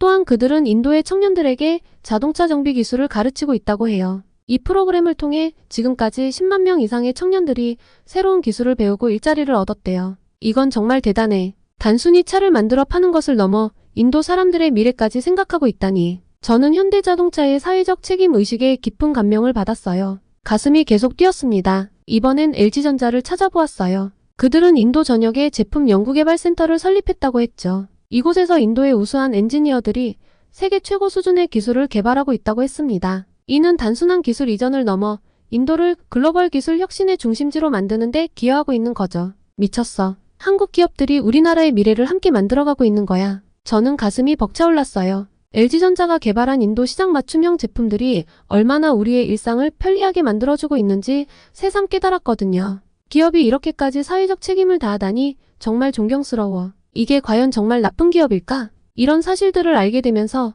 저는 한국 기업들에 대한 새로운 존경심을 갖게 되었어요. 그들은 단순히 이윤만을 추구하는 것이 아니라 진정으로 인도의 발전과 번영을 위해 노력하고 있었던 거예요. 이건 정말 대단해. 한국 기업들이 우리나라의 디지털 혁명을 이끌고 있는 거야. 저는 감탄을 금치 못했어요. 우리가 그동안 얼마나 큰 오해를 하고 있었던 걸까? 저는 깊은 반성과 함께 한국에 대한 감사의 마음이 생겼습니다. 오히려 배신감을 느껴야 하는 건 한국이란 생각이 강렬하게 떠오르고 있었습니다. 더구나 이런 노력들이 단순히 기업 차원에서 그치는 것이 아니라 한국 정부의 적극적인 지원 아래 이루어지고 있다는 사실도 알게 되었죠. 이제 알겠어. 한국과 인도는 그저 비즈니스 파트너가 아니라 서로의 발전을 위한 진정한 동반자였던 거야. 저는 깊은 깨달음을 얻었어요. 이런 사실들을 알게 되면서 저는 다시 한국에 대한 새로운 시각을 갖게 되었습니다. 그들은 단순히 우리나라에서 돈을 벌어가는 외국 기업이 아니라 우리와 함께 성장하고 발전하는 진정한 파트너였던 거였어요. 다시 가슴이 뜨거워졌습니다. 제가 그동안 사랑해온 한국 문화가 잘못된 것이 아니었으니까요. 이제는 더 큰 의미를 가지게 되었습니다. K-팝, 한국 드라마, 한국 음식. 이 모든 것들이 단순한 문화 콘텐츠를 넘어 두 나라를 이어주는 소중한 연결고리라는 걸 깨달았죠. 이제 나는 더 열심히 한국어를 공부하고 한국 문화를 이해하고 알리기 위해 노력할 거야. 저는 새로운 결심을 했어요. 그리고 이 모든 것을 우리 가족과 친구들, 그리고 더 많은 사람들과 나누고 싶다는 생각이 들었어요. 가족들에게 하나하나 제가 알아낸 정보를 설명했죠. 처음엔 듣지 않고 외면하던 가족들도 반복되는 저의 설명에 점점 귀를 기울였어요. 그리고 정말 기적 같은 일이 일어났습니다. 삼성전자에서 연락이 온 거예요. 그들은 아버지의 무고함이 밝혀진 것을 알고 있었고 복직을 제안했대요. 정말인가요? 아버지의 눈에 눈물이 고였어요. 그들이 나를 다시 받아준다고요? 가족 모두가 기쁨의 눈물을 흘렸어요. 이건 단순한 복직이 아니었어요. 우리 가족의 명예를 회복하고 새로운 시작을 할 수 있는 기회였죠. 내가 한국에 대해 오해가 컸구나. 한국은 정말 선진국다운 나라야. 우리 인도가 본받아야 할 나라. 진실이 밝혀지고 난 후 우리 가족의 삶은 서서히 변화했습니다. 아버지가 다시 삼성전자로 복귀하는 날, 우리 가족 모두가 아버지를 배웅했어요. 아버지는 긴장한 표정이었지만 동시에 결의에 찬 눈빛을 보이셨죠. 아디티, 내가 옳았구나. 한국은 이성적이고 현명한 나라다. 내가 너무 성급했어. 아버지가 말씀하셨어요. 아디티, 아빠는 계속해서 열심히 일할 거야. 너의 꿈도 응원하마. 아버지의 복직 후 회사는 아버지의 능력을 인정하고 빠르게 신뢰를 회복해 나갔어요. 아버지는 이전보다 더 열심히 일하셨고 그 노력이 빛을 발하기 시작했죠. 그리고 이러한 사태에도 아버지는 승진 제안을 받으셨어요. 이게 말이 되나요? 한국에게서 등을 돌리는 인도의 국민에게 이런 제안을 하다니요. 여보, 나를 인도 한국 협력 프로젝트의 책임자로 임명하겠대요. 아버지가 흥분된 목소리로 말씀하셨어요. 우리 가족은 아버지의 승진을 축하하며 작은 파티를 열었어요. 그날 밤 아버지는 제게 조용히 말씀하셨어요. 아디티, 이 모든 게 내 덕분이야. 내가 한국에 대한 진실을 밝혀내지 않았다면 우리 가족은 여전히 어둠 속에 있었을 거야. 저는 아버지의 말씀에 가슴이 뭉클해졌어요. 동시에 큰 책임감도 느꼈죠. 이제 저는 단순히 한국 문화를 좋아하는 소녀가 아니라 두 나라의 관계를 이어주는 중요한 역할을 하고 있다는 걸 깨달았어요. 학교에서도 변화가 일어났어요. 온라인 수업을 하는 동안 학교 커뮤니티에 꾸준히 진실된 정보를 업로드했죠. 한국 문화에 대한 관심이 다시 높아지기 시작했고 한국어 배우기 동아리도 다시 활동을 시작했습니다. 물론 모두가 호의적인 것은 아니었지만 저는 이것으로 충분했어요. 우리가 그동안 얼마나 큰 오해를 하고 있었는지 이제 알았어. 라비가 말했습니다. 아디티, 내가 우리 눈을 뜨게 해줬어. 미안해. 한국은 정말 좋은 나라였어. 처음엔 믿지 않았어. 하지만 직접 자료들을 다 찾아보니 네가 맞더라. 정말 부끄러워. 친구들의 변화를 보며 저는 더욱 큰 책임감을 느꼈어요. 이제는 단순히 한국 문화를 즐기는 것을 넘어 두 나라의 문화를 올바르게 이해하고 알리는 것이 제 역할이라고 생각했거든요. 아디티, 넌 정말 대단해. 어느 날 평소 친하지 않았던 다른 친구가 말했습니다. 내가 아니었다면 우리는 여전히 편견 속에 살고 있었을 거야. 그 말을 듣는 순간 저는 정말 행복했습니다. 앞으로도 저는 한국 문화를 알리고 사랑하는 것을 멈추지 않을 거예요. 잠시나마 한국을 오해했던 것, 그리고 한국이 우리나라의 발전에 얼마나 큰 기여를 했는지를 늘 생각하며 보답할 길을 찾을 겁니다. 지금은 비록 대다수 인도인들의 감정이 격양되어 있지만 언젠간 한국의 고마움을 그들도 깨닫길 바라며 저 또한 열심히 진실을 알릴 거예요. 한국인 여러분, 지금까지 제 이야기를 시청해주셔서 감사합니다. 요즘 영국에서 살아남으려면 한국을 알아야 해요. 여기 영국 가디언지에 막 입사한 신입 기자가 있습니다. 가디언지에 입사하고 한국에 대해서 제대로 알게 되었다는 그녀는 놀랍게도 한국에 대해 알게 되며 돈을 벌게 되었다는데요. 한국만 생각하면 감동으로 눈물이 차오른다는 그녀가 한국에 대한 감사함으로 그간의 이야기를 전해왔습니다. 대체 어떤 일을 겪은 건지 궁금해지는데요. 오늘의 사연 시작하겠습니다. 안녕하세요. 저는 영국 가디언즈의 신입 기자 올리비아 페닉입니다. 제게 너무나 감사한 나라인 한국 분들께 이렇게 인사를 드리게 되어 정말 기쁘네요. 저는 주변에서 한국과 전생에 특별한 인연이 있는 거 아니냐는 이야기까지 듣고 있는데요. 사실 우연한 시작이었어요. 저는 올해 3월 꿈에 그리던 가디언에 입사했습니다. 그리고 입사 후 저를 이끌어줄 멘토 역할을 해줄 선배님을 만났습니다. 좋은 기자가 되기 위한 트레이닝 과정에서 제일 먼저 선배들의 기사를 분석하고 논평을 하는 과제를 받았어요. 저는 저스틴 선배님의 기사를 보게 됐죠. 제목이 방탄소년단, 블랙핑크, 오징어 게임, 김치. 세계를 정복한 한국 문화의 비결이었어요. 솔직히 말하면 처음에는 눈살을 찌푸렸어요. 또 한국이야? 라는 생각이 들었거든요. 전 원래 한국 문화에 전혀 관심이 없었어요. 영국에서 한국 관련 보도도 많이 되고 이래저래 화제이긴 하지만 저는 원래 노래를 잘 안 듣거든요. K-팝은 10대들이 좋아하는 요란한 노래, 한국 음식은 매니아층이 탄탄한 외국 음식. 그 정도였습니다. 새로운 음식을 시도하고 맛집을 즐기고 이런 걸 하는 편이 아니라 김치가 그렇게 유행할 때에도 그건 그저 냄새나는 발효 음식일 뿐이라고 여겼어요. 그래서 이 기사를 읽기 시작할 때 이미 비판할 것들이 한가득이라고 생각했습니다. 세계를 정복이라는 표현도 너무 과장된 것 아닌가 싶었고요. 하지만 읽다 보니 점점 흥미가 생기기 시작했어요. 기사는 K-팝, K-드라마, K-영화, K-패션을 통해 한국이 자국의 크기를 훨씬 뛰어넘는 문화적 영향력을 행사하고 있다고 설명하고 있었거든요. 이 기사는 제 호기심을 엄청나게 자극했습니다. 자국을 뛰어넘을 정도라고? 제 안에 색안경을 벗고 차분히 기사를 살펴보기 시작했죠. 제가 추상적으로 알고 넘기던 한류에 대해서 굉장히 자세하게 분석하고 있는 기사였어요. K-팝이 미국과 영국 차트에서 정기적으로 1위를 차지한다는 것, 오징어 게임이 넷플릭스에서 가장 많이 시청한 프로그램이 되었다는 것, 봉준호 감독의 기생충이 비영어권 영화 최초로 오스카 작품상을 수상했다는 사실.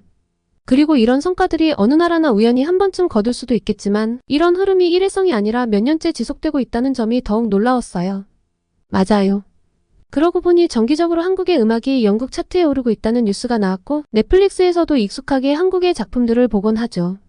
너무 생활 속에 깊이 들어와 오히려 이게 놀랍게 느껴지지 않았던 것 같아요. 제가 한국 뉴스를 볼 때 생소함이 아니라 익숙함을 느꼈으니까요. 특히 한국 문화 콘텐츠의 수출액이 124억 달러에 달한다는 통계에 큰 충격을 받았는데요. 이는 가전제품과 전기자동차의 수출 규모를 넘어선 엄청난 숫자였죠. 방탄소년단 하나만으로도 매년 한국 경제에 36억 7천만 달러의 가치를 창출한다니 그들의 영향력이 단순한 인기를 넘어선 경제적 파급력을 가졌다는 사실이 놀라웠어요. 제 짧은 식견이 부끄러워지는 순간이었습니다. 내가 이렇게 뭘 모르고 살았구나 싶었죠. 기사를 쓴 선배와의 미팅 시간, 저는 궁금한 질문을 쏟아냈습니다. 선배, 어떻게 이런 일이 가능한 거죠? 한국이 이렇게 대단한 나라인 줄 몰랐어요. 저스틴 선배는 안경을 고쳤으며 차분히 설명해 주셨어요. 올리비아, 난 지난 10년간 한국을 주시해왔어. 이건 단순한 우연이 아니야. 한국은 1997년 외환위기를 겪은 후 놀라운 경제적 반전을 이뤄냈어. 당시 국가부도 직전까지 갔던 나라가 불과 20여 년 만에 세계 10위권의 경제대국으로 도약했지. 선배는 잠시 생각에 잠기더니 계속해서 말을 이어갔어요. 외환위기 당시 한국의 1인당 GDP는 1만 달러 수준이었어. 그런데 지금은 3만 달러를 훌쩍 넘었지. 세계 최빈국에서 선진국 반열에 오른 유일한 나라라고 해도 과언이 아니야. 특히 주목할 만한 건 산업 구조의 변화야. 과거 제조업 중심에서 첨단 기술과 문화 콘텐츠 산업으로 빠르게 전환했거든. 선배, 그렇게 빠른 전환이 되다니 신기한데요? 한국 사람들의 빨리빨리 문화와 관련이 있을 것도 같아요. 그런데 아주 작은 나라인데 문화 콘텐츠 산업이 이렇게 퍼진 건 정말 신기한데요? 맞아. 나도 그 점이 너무나 흥미로웠던 거야. 한국은 문화를 국가 핵심 산업으로 삼았어. 정부의 전폭적인 지원과 민간의 창의력이 만나 지금의 한류를 만들어냈지. 삼성, 현대, LG 같은 글로벌 기업들의 성장과 함께 방탄소년단, 블랙핑크 같은 문화 콘텐츠의 성공이 한국 경제의 새로운 동력이 되고 있어. 선배는 잠시 숨을 고르더니 덧붙였어요. 더 놀라운 건 코로나 팬데믹 상황에서도 선전했다는 거야. 2020년 한국은 OECD 국가 중 경제 성장률 1위를 기록했어. 위기 속에서도 빠르게 적응하고 혁신하는 능력, 그게 바로 한국의 저력이야. 사실 세계 어느 나라를 보아도 이건 정말 찾기 힘든 사례지. 제가 입을 벌리고 감탄하는 새 선배의 한국 이야기는 이어졌습니다. 선배는 계속해서 말을 이어갔어요. 특히 주목할 만한 건 한국의 콘텐츠 제작 시스템이야. 그들은 철저한 데이터 분석을 바탕으로 글로벌 취향을 연구하고 그에 맞는 콘텐츠를 만들어내. K-팝의 완벽한 안무, K-드라마의 긴장감 넘치는 스토리라인, 이 모든 게 우연이 아니라 치밀한 전략의 결과야. 영국도 이런 점을 제대로 벤치마킹해야 한다고. 선배의 한국에 대한 해박한 지식에 감탄했어요. 그럼 앞으로 한국 문화의 영향력은 더 커질 거라고 보시나요? 물론이지. 아니, 커질 거라는 표현보다는 지금보다 폭발적으로 성장할 거라고 봐. 넷플릭스가 향후 4년간 한국 프로젝트에 25억 달러를 투자한다고 발표했고, 디즈니와 애플 TV 플러스도 더 많은 한국 프로그램을 의뢰하고 있고, 서로 한국 프로그램을 끌어오지 못해 안달이잖아. 심지어 BBC도 K-팝 스타 육성 프로그램을 만들었어. 이건 시작에 불과해. 5년 후엔 전 세계 문화 산업의 절반을 한국이 장악할지도 몰라. 선배의 말에 깜짝 놀랐어요. 그렇게 대단한가요? 그런데 선배, 혹시 그게 좀 위험하진 않을까요? 영국 문화는 어떻게 되는 거죠? 선배는 잠시 생각에 잠기더니 말했어요. 그게 바로 내가 우려하는 부분이야. 지금 추세라면 10년 내에 런던 거리에서 영국 전통 음식점보다 한식당을 더 많이 보게 될지도 몰라. 젊은이들은 셰익스피어 대신 한국 웹툰을 읽고 비틀즈 대신 케이팝을 들을 거야. 어떻게 보면 우리의 문화적 정체성이 위협받고 있는 셈이지. 선배의 말에 복잡한 감정이 들었어요. 한편으론 한국 문화의 힘이 놀랍고 대단하게 느껴졌지만 다른 한편으론 우리의 문화를 지켜야 한다는 생각도 들었거든요. 그럼 우리는 어떻게 해야 할까요, 선배? 제가 물었어요. 우리가 할 일은 이 현상을 정확히 이해하고 보도하는 거야. 한국 문화의 장단점을 객관적으로 분석하고 우리 문화와 어떻게 조화롭게 공존할 수 있을지 고민해야 해. 내가 문화 쪽에서 전문성을 쌓으려면 한국을 제대로 공부해보는 것도 좋을 거야. 선배와의 대화를 통해 저는 엄청난 깨달음을 얻었습니다. 제가 너무 공부가 부족했구나 싶었죠. 제가 이렇게 중요한 문화 현상을 놓치고 있었다니 믿기지 않아요. 앞으로 한국 문화에 대해 더 많이 공부해야겠어요. 선배는 제 어깨를 토닥이며 말씀하셨어요. 그래, 좋은 생각이야. 한국 문화는 이제 단순한 트렌드가 아니라 글로벌 문화의 중요한 한 축이 되어가고 있어. 우리 같은 언론인들이 이를 제대로 이해하고 보도하는 것이 중요해. 역시 기자로서 제대로 자리 잡으려면 공부가 필요하군 하고 돌아와 인터넷으로 한국을 검색하는데 갑자기 번뜩이는 아이디어가 스쳤습니다. 며칠 전 어머니와의 대화가 떠올랐죠. 우리 가족이 10년째 운영하던 수제버거 레스토랑이 경영난에 시달리고 있다며 그래도 너가 잘 커서 이렇게 취직을 해서 참 다행이라고 했죠. 코로나 이후로 줄어든 매출은 도무지 회복될 기미가 보이지 않고 대출금을 갚고 나면 제대로 남는 게 없다며 한숨을 푹 내쉬던 어머니의 어두운 얼굴이 눈앞을 스쳐 지나갔습니다. 한국이 이렇게 영국에서 인기를 얻는다면 혹시 이렇게 해보면 되지 않을까? 제 생각에 확신을 더하기 위해 다시 선배를 찾아갔습니다. 선배, 혹시 이런 한국 문화의 인기를 우리 일상에서도 활용할 수 있을까요? 제가 물었어요. 선배는 관심 있게 물었죠. 어떤 생각이 든 거야, 올리비아? 저희 가족이 운영하는 수제버거 레스토랑이 요즘 어려움을 겪고 있거든요. 한국 음식 문화를 접목해서 새로운 메뉴를 만들면 어떨까 하는 생각이 들었어요. 선배의 눈이 반짝였어요. 그거 정말 좋은 아이디어네. 한국 음식의 독특한 맛은 영국에서 엄청 대중화되고 있잖아. 영국의 전통적인 버거를 결합하면 새로운 시장을 개척할 수 있을 거야. 그 순간 저는 이 기사가 단순한 뉴스거리를 넘어 우리 가족의 사업을 살릴 수 있는 열쇠가 될 수도 있다는 걸 깨달았어요. 기사에서 언급한 한국 문화의 힘에 우리 가족의 운명을 걸어보기로 했습니다. 선배 정말 감사합니다. 이 아이디어를 가족들과 의논해봐야겠어요. 어쩌면 우리 레스토랑을 살릴 수 있는 방법이 될지도 모르겠어요. 선배는 따뜻하게 미소 지으며 말했어요. 그래, 한번 시도해봐. 내가 직접 한국 문화의 영향력을 체험해볼 수 있는 좋은 기회가 될 거야. 앞으로의 소식이 기대되는걸? 그날 저녁 집으로 돌아가는 길에 저는 설렘과 기대감으로 가득 찼어요. 이제 우리 가족의 사업을 어떻게 변화시킬 수 있을지, 그 과정에서 어떤 도전과 성과가 있을지 상상하니 가슴이 뛰었죠. 저는 집에 도착하자마자 가족들을 불러 모았어요. 아버지, 어머니, 그리고 동생 톰까지. 모두의 표정이 어두웠죠. 최근 레스토랑 사정이 얼굴만 봐도 읽혔습니다. 취직 준비로 바빠 너무 집에 신경을 못 썼구나 싶어 가슴이 아팠어요. 엄마, 아빠, 우리 레스토랑을 살릴 방법이 있어요. 제가 흥분된 목소리로 말했어요. 가족들은 의아한 표정을 지었죠. 어머니가 물으셨어요. 올리비아, 무슨 좋은 생각이라도 있니? 저는 가디언에서 읽은 기사 내용과 선배와 나눈 대화를 설명했어요. 그리고 제 아이디어를 꺼냈죠. 우리 레스토랑에 K퓨전 버거를 도입하는 건 어떨까요? 영국 전통 버거에 한국의 맛을 더하는 거예요. 잠시 침묵이 흘렀어요. 아버지가 먼저 입을 여셨죠. K퓨전 버거라고? 그게 뭐지? 네, 예를 들면 불고기 버거, 김치 치즈 버거, 비빔밥 버거 같은 거예요. 한국 음식의 독특한 맛을 우리 버거에 접목하는 거죠.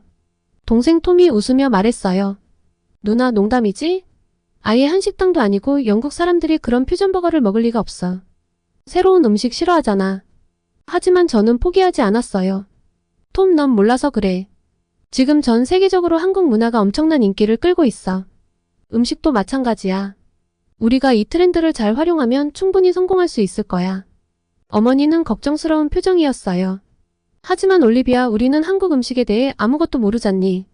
어떻게 그런 버거를 만들 수 있을까? 걱정 마세요, 어머니.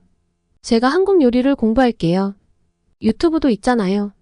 찾아보니까 한국 음식을 자세히 소개하는 유튜브 채널들이 많아요. 아버지는 여전히 의심스러워 보였어요. 그래, 내 열정은 이해하겠다. 하지만 새로운 메뉴 개발에는 비용이 들어.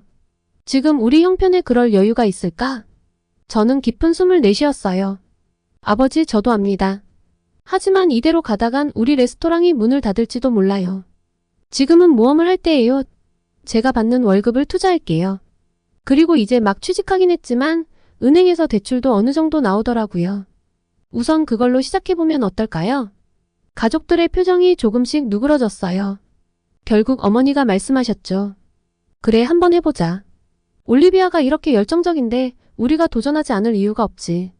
그렇게 우리의 K퓨전 버거 프로젝트가 시작됐어요. 하지만 곧 큰 난관에 부딪혔죠. 우리 가족 모두 한국 음식에 대해 아는 게 거의 없었다는 것이 가장 큰 문제였습니다.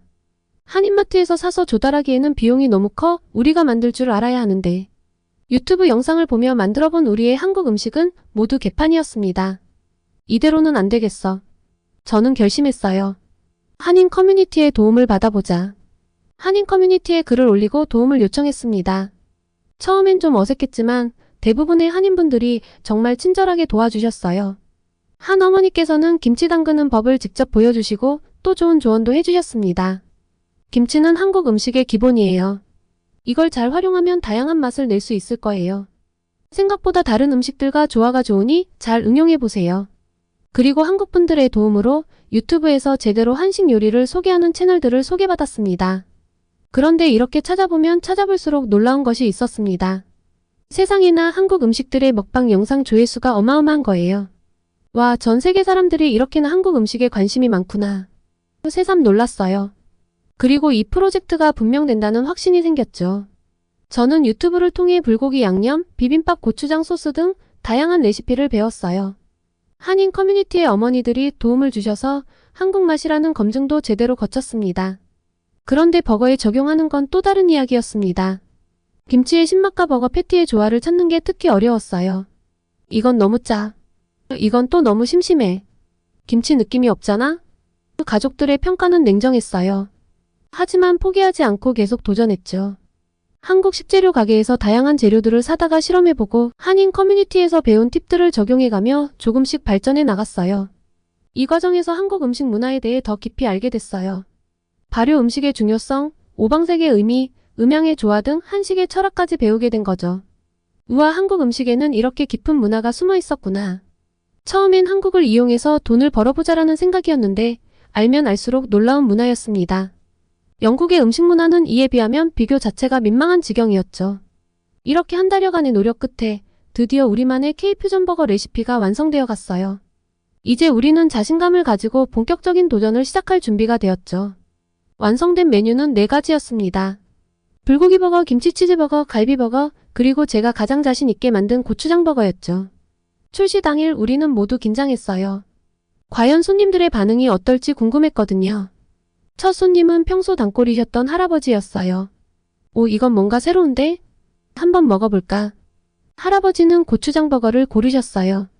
우리 가족은 주방에서 조마조마하게 기다렸죠. 잠시 후 할아버지의 목소리가 들렸어요. 이거 참 맛있구먼. 이런 맛은 처음이야. 매울 줄 알았는데 패티와의 조화가 좋구만. 양파랑도 잘 어울리고. 아주 좋아. 그 말을 듣는 순간 우리 모두 환호성을 질렀어요. 첫 반응이 좋았다는 사실에 안도감과 기쁨이 밀려왔죠. 그날 하루 동안 예상 외로 많은 손님들이 새로운 메뉴를 시도해 주셨어요. 대부분의 반응이 긍정적이었죠. 특히 젊은 층 사이에서 인기가 좋았어요. 하지만 모든 게 장밋빛은 아니었어요.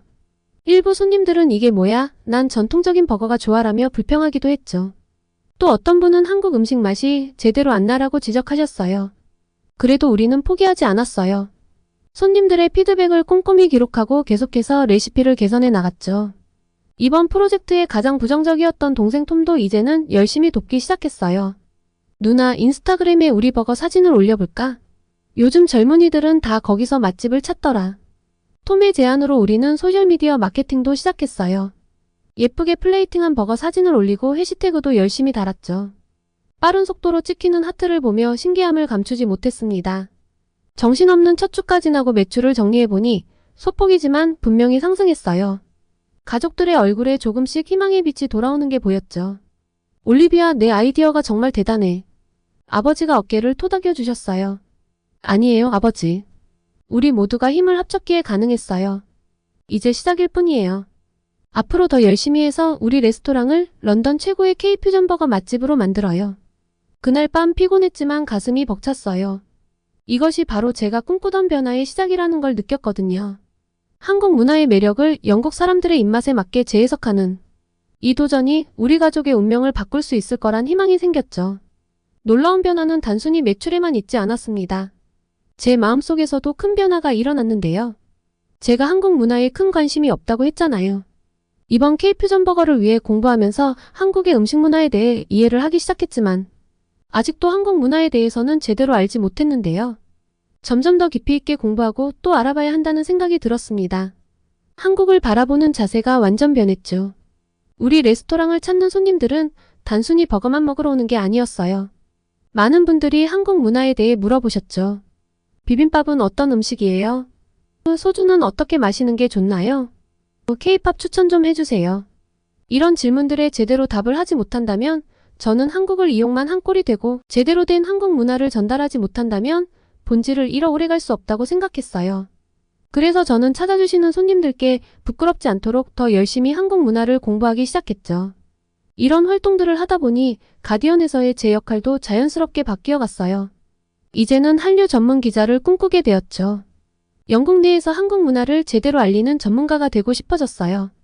이 꿈을 이루기 위해 한국어 공부도 시작했답니다. 매일 저녁 2시간씩 한국어 학원에 다니고 있어요. 처음에는 한글 자모음을 배우는 것부터가 어려웠지만 이제는 간단한 대화도 할 수 있게 되었어요. 안녕하세요, 감사합니다, 맛있어요 같은 표현들을 쓸 때마다 가슴이 뿌듯해져요. 한국어를 배우면서 한국 문화에 대한 이해도 더 깊어졌어요. 언어 속에 담긴 한국인의 정서와 사고방식을 조금씩 알아가는 게 정말 흥미롭습니다. 특히 우리라는 단어를 자주 쓰는 한국인들의 공동체 의식이 인상 깊었죠. 나와 가까운 사람을 우리라는 테두리 안에 두는 그 표현이 정말 따뜻하게 느껴졌습니다. 서양권에서는 찾아볼 수 없는 표현인데 한번 접하고 나니 제가 계속 쓰게 되더라고요. 한국어를 배우면 배울수록 한국 문화의 깊이에 감탄하게 돼요.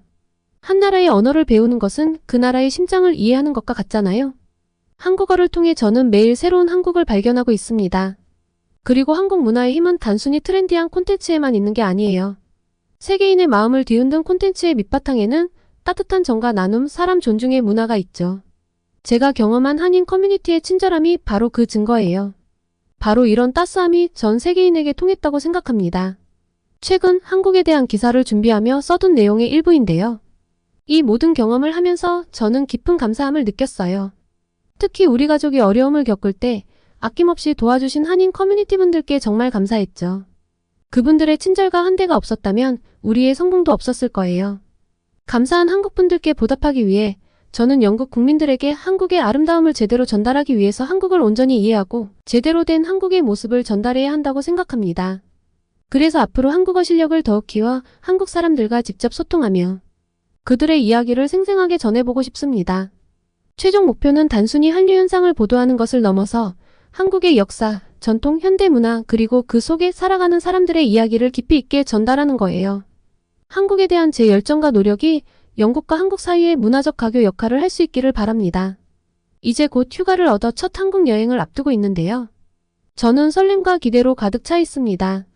이 한국 여행이 제 인생의 또 다른 전환점이 될 거라는 예감이 드는데요. 한국에서 어떤 경험을 하게 될지, 어떤 사람들을 만나게 될지 정말 기대되네요. 한국에 와서 다양한 경험을 하고 또 제 경험을 기사를 통해 저희의 K퓨전버거를 통해 나누면서 영국 사람들에게 새로운 시각과 경험을 선물하고 싶습니다. 한국에 갔다 와서 또 이야기 전하겠습니다. 오늘의 사연 재미있게 들으셨나요? 오늘의 사연이 마음에 드셨다면 구독과 좋아요를 눌러주세요.